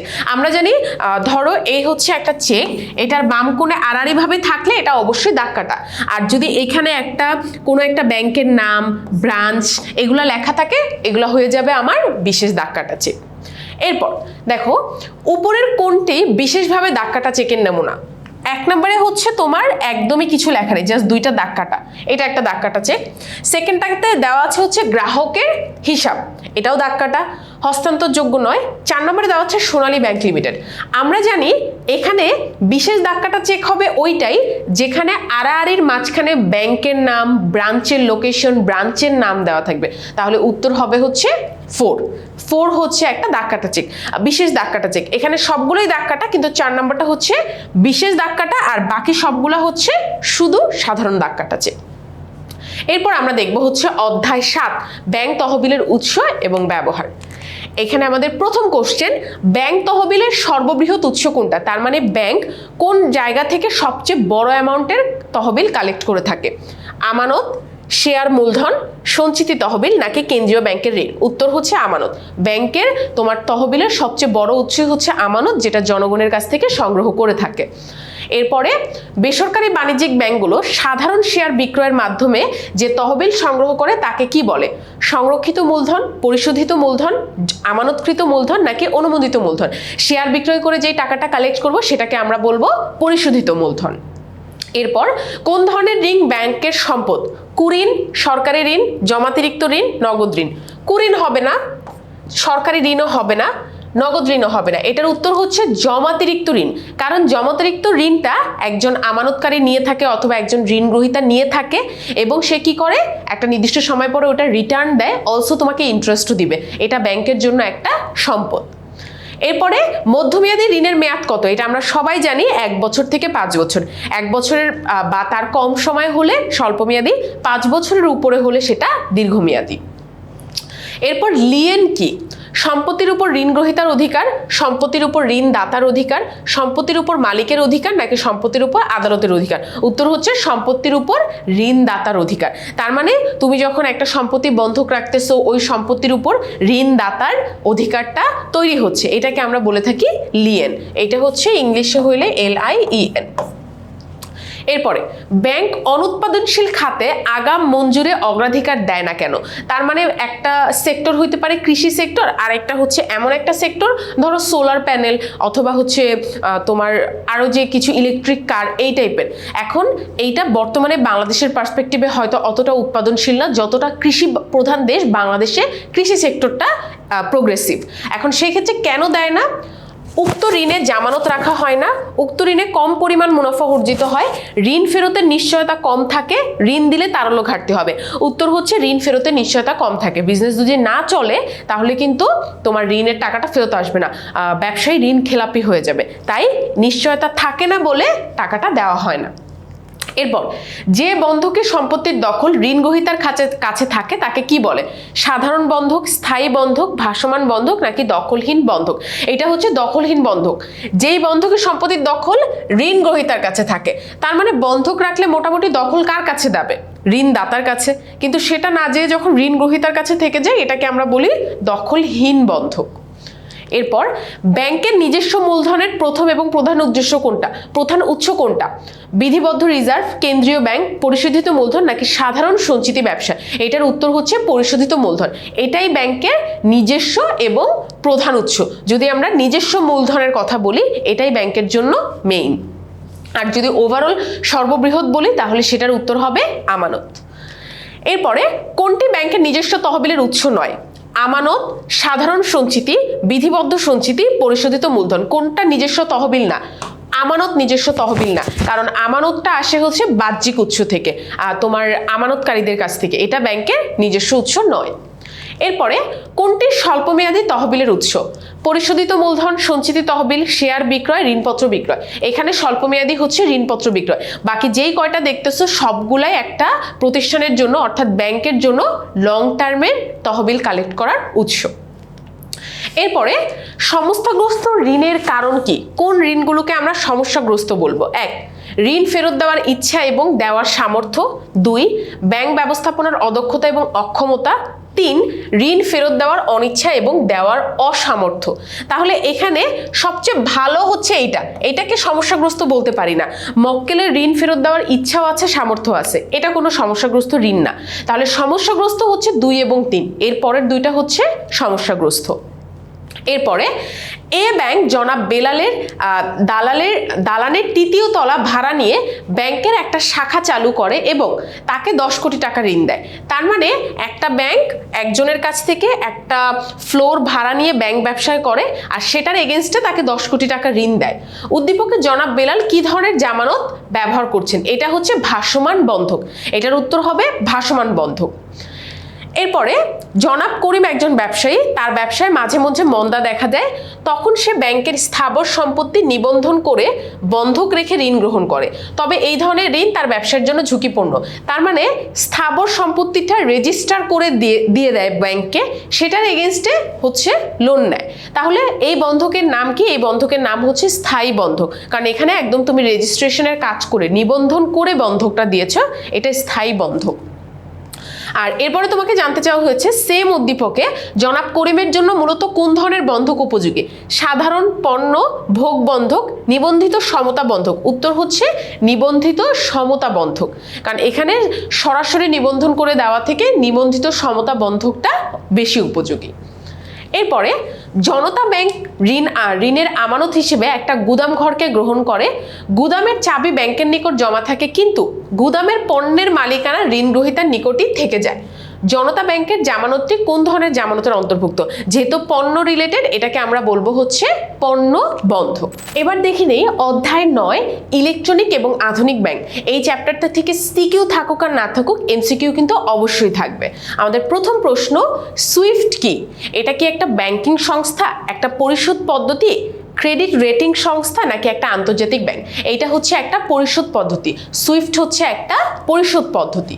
এরপরে বাংলাদেশে প্রথম মোবাইল ব্যাংকিং ব্যবস্থা চালু করে কোনটা?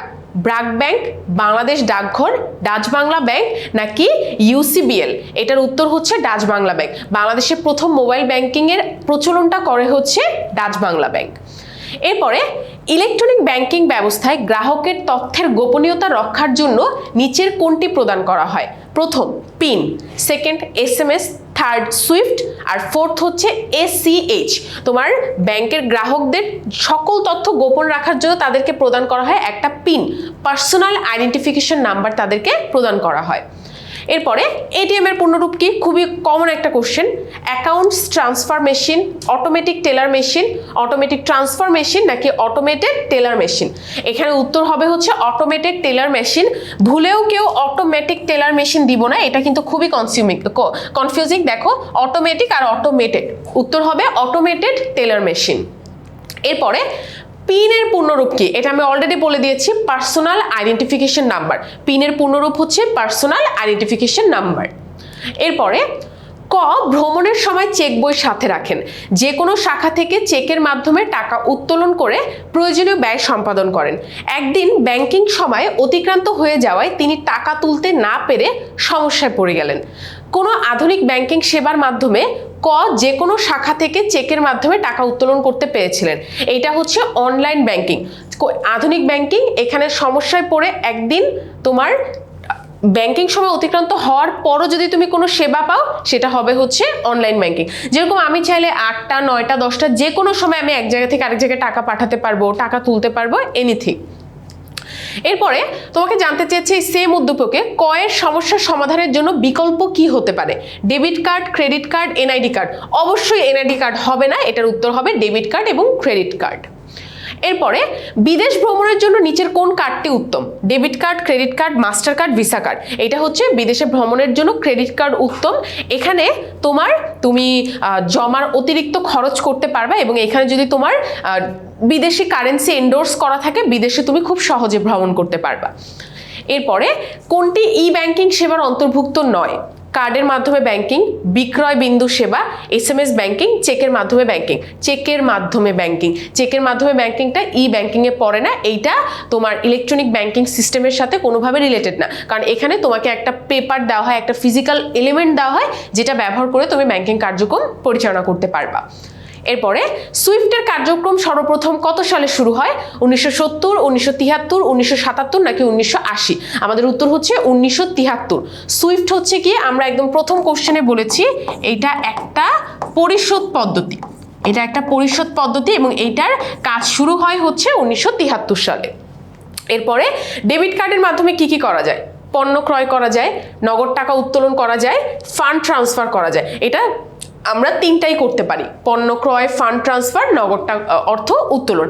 কিন্তু সাধারণত ব্যাংক হচ্ছে এই ক্ষেত্রে একটু রেস্ট্রিকশন দিয়ে দেয় টাকা উত্তোলনের ক্ষেত্রে, বাট বাকি দুইটা কিন্তু সবচেয়ে বেশি করা হয়।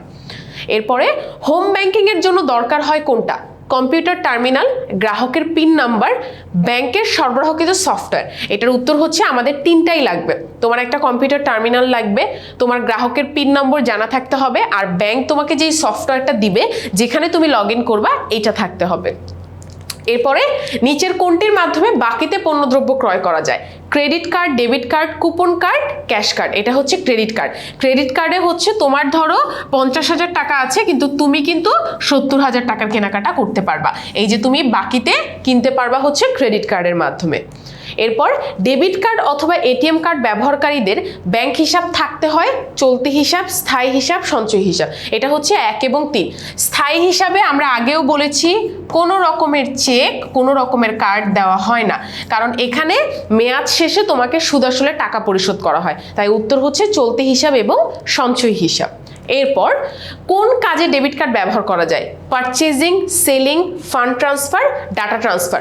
এখানে হচ্ছে ফান্ড ট্রান্সফারে কিন্তু তুমি ডেবিট কার্ডটা ব্যবহার করতে পারো। জীবন বীমার পর এবার আমরা দেখব হচ্ছে অধ্যায় 12 নৌ বীমা। এখান থেকে তোমাদের জীবন বীমা, নৌ বীমা, অগ্নি বীমা সবগুলো থেকেই কিন্তু তোমাদের এমসিকিউ কোশ্চেন আসবে। ইনফ্যাক্ট বিবিধ বীমা থেকেও কিন্তু এমসিকিউ আসে, যেহেতু বিবিধ বীমার চ্যাপ্টারটা সিকিউর জন্য অতটা ইম্পর্টেন্ট না, এমসিকিউর জন্য ইম্পর্টেন্ট। সো চলো প্রথমে আমরা দেখে নেই অধ্যায় 12 নৌ বীমা।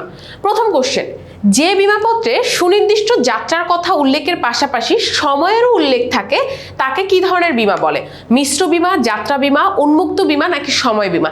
এটা হচ্ছে মিশ্র বীমা, যেহেতু তোমার যাত্রার সাথে সাথে টাইমিংটাও এখানে বলা থাকবে। এরপরে নৌ বীমাপত্র কোনটি? মেয়াদি বীমাপত্র, গড় বীমাপত্র, যাত্রা বীমাপত্র, সমকিস্তি বীমাপত্র। নৌ বীমা যেহেতু যাত্রাপথের সাথে সম্পর্কিত, উত্তর হবে যাত্রা বীমাপত্র। এরপরে চালানি রসিদ কি? জাহাজ ব্যবহারের লিখিত চুক্তিপত্র, পণ্য খালাসের নিশ্চয়তা পত্র, মালামালের বিবরণ সংবলিত পত্র, জাহাজ আংশিক ব্যবহারের চুক্তিপত্র। এটা হচ্ছে অপশন 3, মালামালের বিবরণ সংবলিত পত্র, যেটাকে আমরা চালান রসিদ বলে থাকি। এরপরে স্থলাভিষিক্তকরণ নীতি নিচের কোন ধরনের ক্ষতির ক্ষেত্রে প্রযোজ্য? উদ্ধারযোগ্য সামগ্রিক ক্ষতি, সাধারণ আংশিক ক্ষতি, প্রকৃত সামগ্রিক ক্ষতি, বিশেষ আংশিক ক্ষতি। তোমার স্থলাভিষিক্তকরণ নীতি কোনটা? যে সম্পূর্ণ ক্ষতি হওয়ার পর যা ধ্বংসাবশেষ থেকে যাবে সেটা বীমা কোম্পানি পাবে। এইটা হচ্ছে প্রকৃত সামগ্রিক ক্ষতি হতে হবে, যেখানে তোমার যে মেইন উপাদানটা এটা একদমই আর কাজের না, এখান থেকে আর কোনো ইউটিলিটি পাওয়া যাবে না, একদম ধ্বংস হয়ে গিয়েছে এবং কিছু একটা ধ্বংসাবশেষ থেকে যাবে, তখন স্থলাভিষিক্তকরণের নীতিটা অ্যাপ্লিকেবল হবে। উত্তর হচ্ছে প্রকৃত সামগ্রিক ক্ষতি। এরপর মামুন শিপিং তাদের সবগুলো নৌযানকে একত্রে একটা নির্দিষ্ট সময়ের জন্য একটি বিমাপত্রের অধীনে এক্স কোম্পানিতে বিমা করে।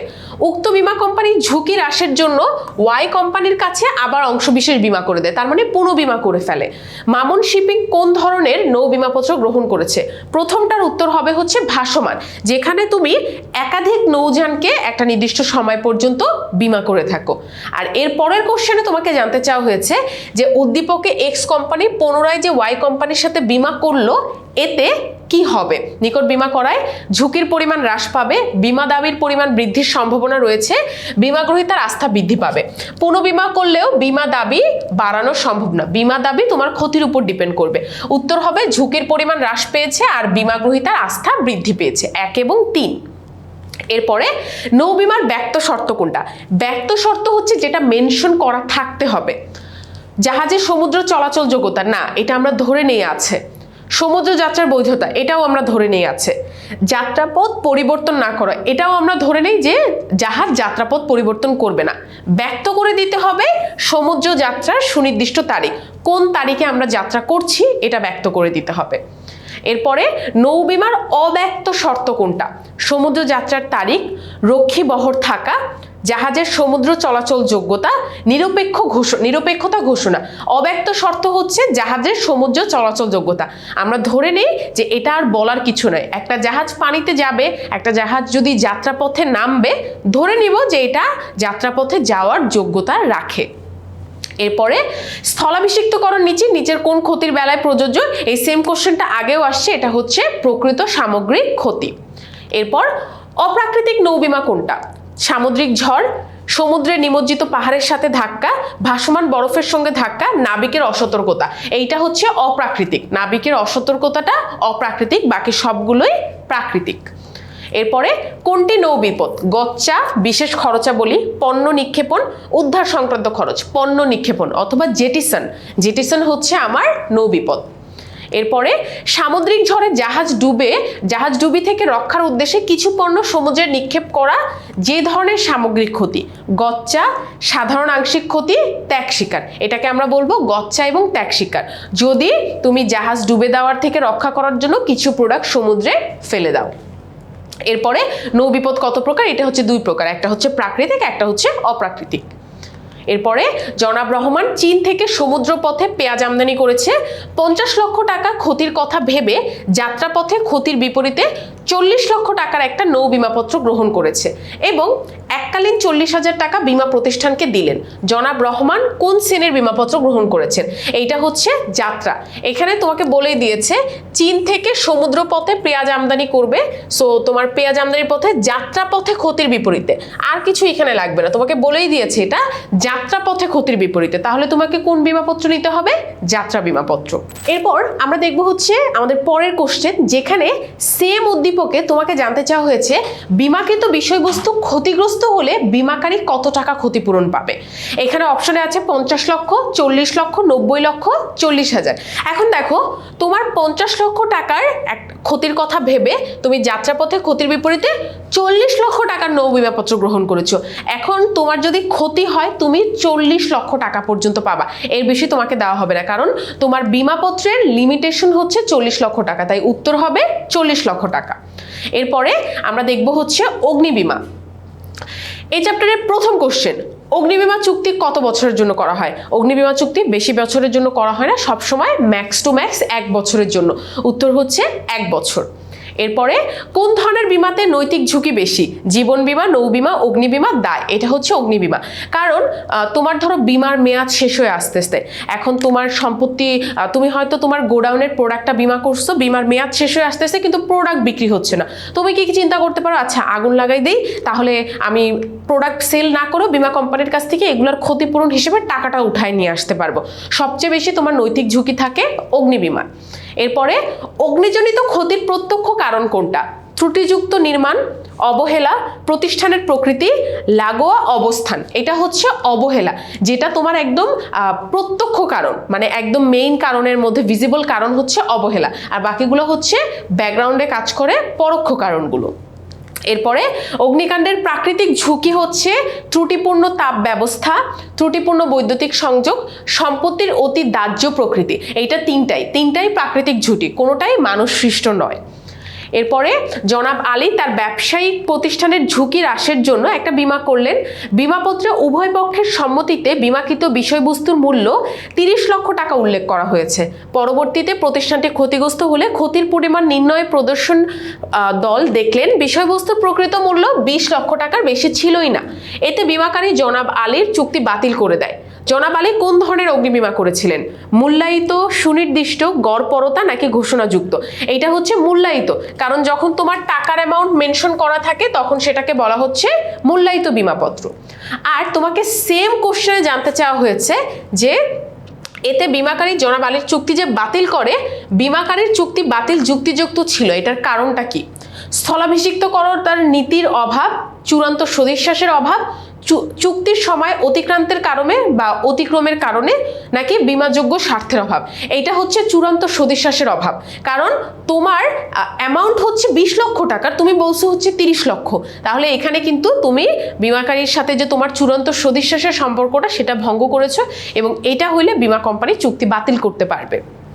এরপরে স্বর্ণা বুটিক হাউস ডিজাইন করা পোশাকের জন্য গড়পরতা বীমাপত্র গ্রহণ করেন। বীমাপত্রের মূল্য ছিল 8 লক্ষ টাকা। বীমার বিষয়বস্তু ক্ষতির হয় 3 লক্ষ টাকা, যার প্রকৃত মূল্য ছিল 10 লক্ষ টাকা। এখানে জানতে চাওয়া হয়েছে কত টাকা ক্ষতিপূরণ পাবে। এটার একটা সূত্র আছে, এটা তোমাদের বইতেই তোমরা পাবা। চলো যদি আমরা একটু ম্যাথটা দেখি। প্রথমে আমাদের উপরে থাকবে হচ্ছে বীমাকৃত মূল্য, বীমাকৃত মূল্য, আর নিচে থাকবে হচ্ছে আমাদের দুর্ঘটনাকালের সম্পত্তির মূল্য।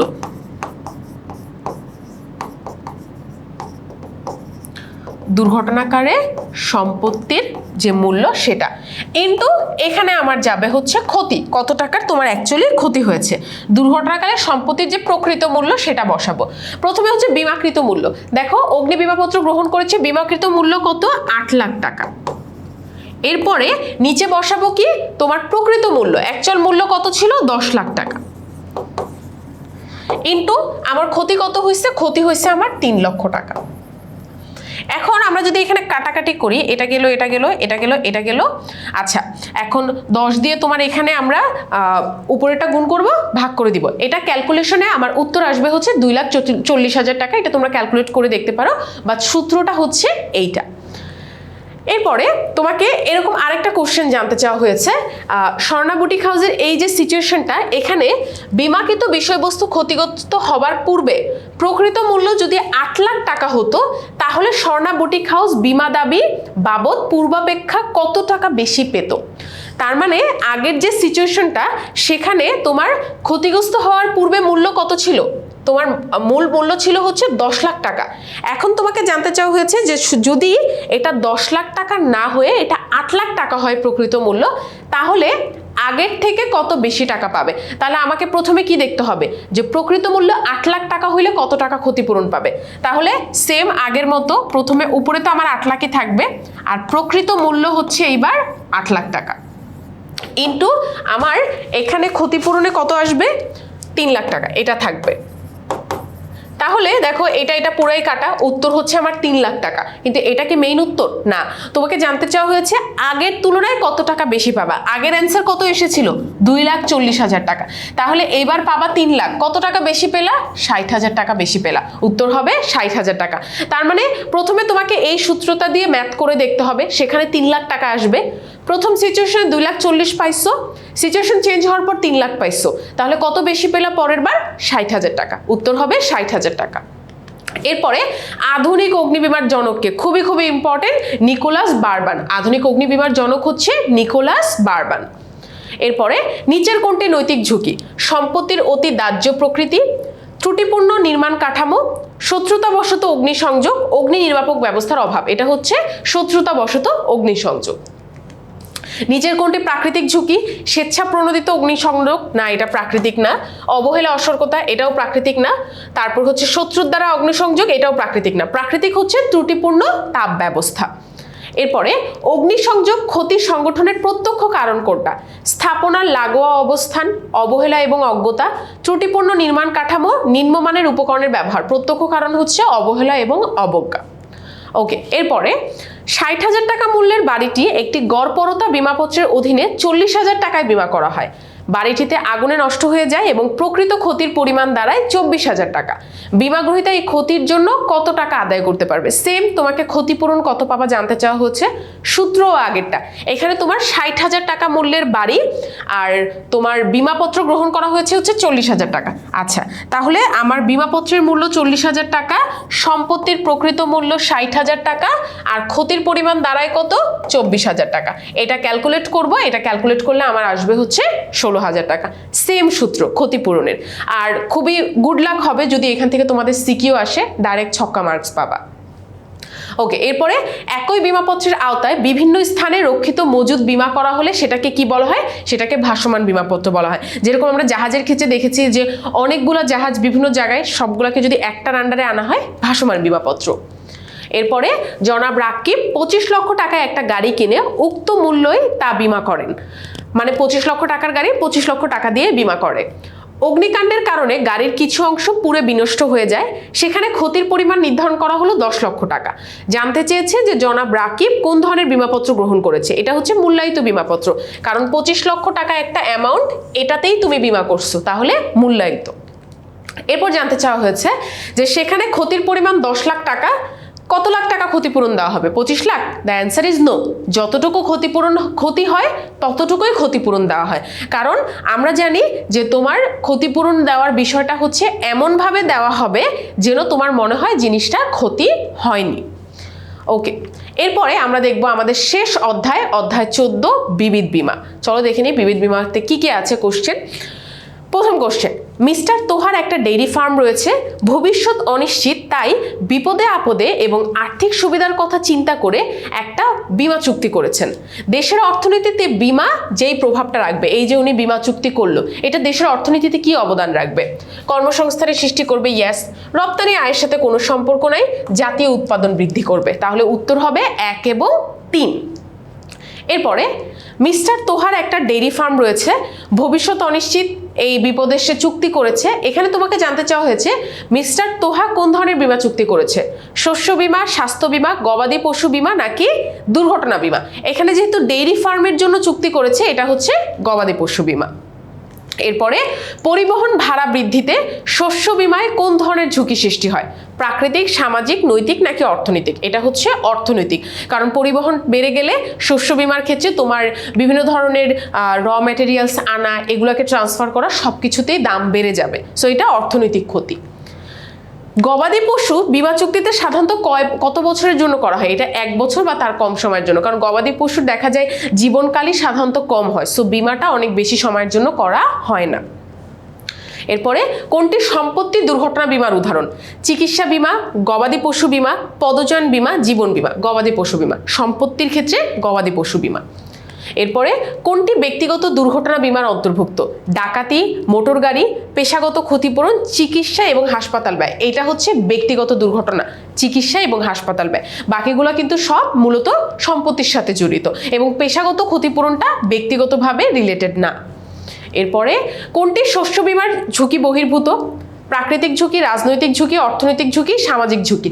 কোনটা শস্য বীমায় তোমার শস্য বীমার ঝুঁকির মধ্যে কোনটা পড়ে না? এটা হচ্ছে রাজনৈতিক ঝুঁকি। শস্যের সাথে সাধারণত রাজনীতির কোনো সম্পর্ক এখানে নেই।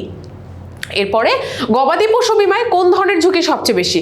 প্রাকৃতিক, অর্থনৈতিক, সামাজিক, নৈতিক? উত্তর হচ্ছে নৈতিক। তোমার ধরো পশুটা, গবাদি পশু হিসেবে তুমি যেটা রাখতেছো, ধরো গরু, মুরগি, ছাগল, কোনো কারণে অসুস্থ হয়ে গেলো, তুমি কি করলা? মেরে ফেললা।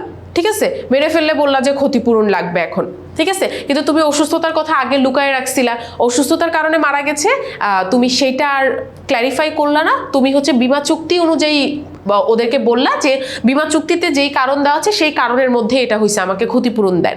ঠিক আছে, অনেক কিছু হইতে পারে। সো এখানে নৈতিক ঝুঁকিটা বেশি। মিস্টার ওহি একটি বিদেশি ব্যাংকে কর্মরত, কক্সবাজার সমুদ্র সৈকতে বেড়াতে গেলে তার টয়োটা গাড়িটা চুরি হয়ে যায়, ফলে বীমা কোম্পানি তাকে ক্ষতিপূরণ দেয়। মিস্টার ওহি তার টয়োটা গাড়ির জন্য কোন বীমা করেছিলেন?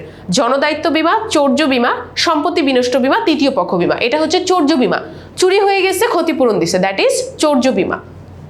এরপরে সেম উদ্দীপকে কিসের ভিত্তিতে বীমা কোম্পানি মিস্টার ওহিকে ক্ষতিপূরণ দেয়? গাড়ির ডিজাইনের উপর, গাড়ির ক্ষতির উপর, গাড়ির মূল্যের উপর, বীমা চুক্তির পরিমাণের উপর। এটা হচ্ছে বীমা চুক্তির পরিমাণের উপর।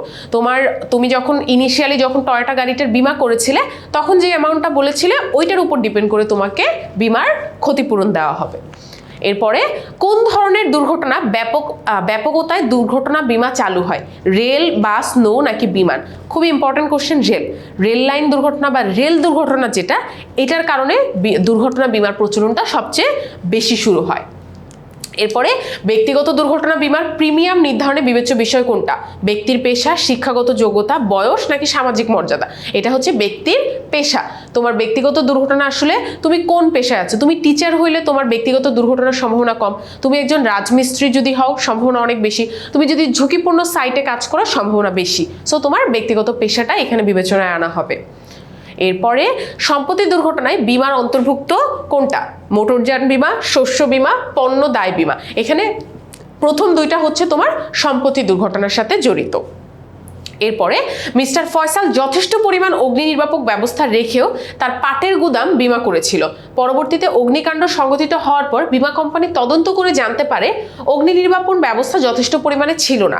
এই কারণে তারা চুক্তি বাতিল করে দেয়। এটা কোন ধরনের বীমা? প্রথমত এটা হচ্ছে সম্পত্তি বীমা, কারণ এখানে তোমার বলেই দিয়েছে তুমি পাটের গুদাম তোমার সিকিউর রাখতে চাচ্ছ, এই জন্য বীমাটা করেছো। তাইলে পাটের গুদামের তোমার জিনিসপত্রগুলো হচ্ছে তোমার সম্পত্তি বীমার মধ্যে পড়বে। আর এরপরে তোমাকে জানতে চাওয়া হয়েছে যে এই যে চুক্তিটা বাতিল করে দিল কোন নীতি ভঙ্গের কারণে? সদিশ্বাসের নীতি। এটা খুবই কমন সিনারিও। তুমি হচ্ছে মিথ্যা কথা বলে বীমা করো, এরপরে ক্ষতিগ্রস্ত হইলে বীমা দাবি তুমি পেশ করো, কিন্তু অ্যানালাইসিস করে দেখা হয় যে না, তোমার এন্ড থেকে ফল্ট ছিল। এই ছিল আমাদের ফাইন্যান্স সেকেন্ড পেপারের 200 এমসিকিউ। এখানে 200+ এমসিকিউ ছিল, কারণ আমাদের চ্যাপ্টার সংখ্যা অনেক বেশি, প্রায় 14টা চ্যাপ্টার। আশা করি এই এমসিকিউ ক্লাসটা তোমাদের একদিন বন্ধের মধ্যে অনেক বেশি হেল্পফুল হবে। কিন্তু এই সাবজেক্টের ক্ষেত্রে আমাদের কিন্তু একদম অ্যাকুরেটলি বলা সম্ভব না যে কোন এমসিকিউগুলো তোমাদের আসবে। এখানে আমরা চেষ্টা করেছি তোমাদেরকে সবচেয়ে ইম্পর্টেন্ট এমসিকিউগুলো একবার ঝালাই করে দিতে। এছাড়াও যাদের মেইন বইগুলো মোটামুটি ভালো করে পড়া আছে তাদের জন্য কিন্তু এমসিকিউ কোশ্চেনগুলো খুব সহজ হবে। আশা করি তোমাদের শেষ পরীক্ষাটা অনেক ভালো হবে। ইনশাল্লাহ দেখা হবে আগামীতে।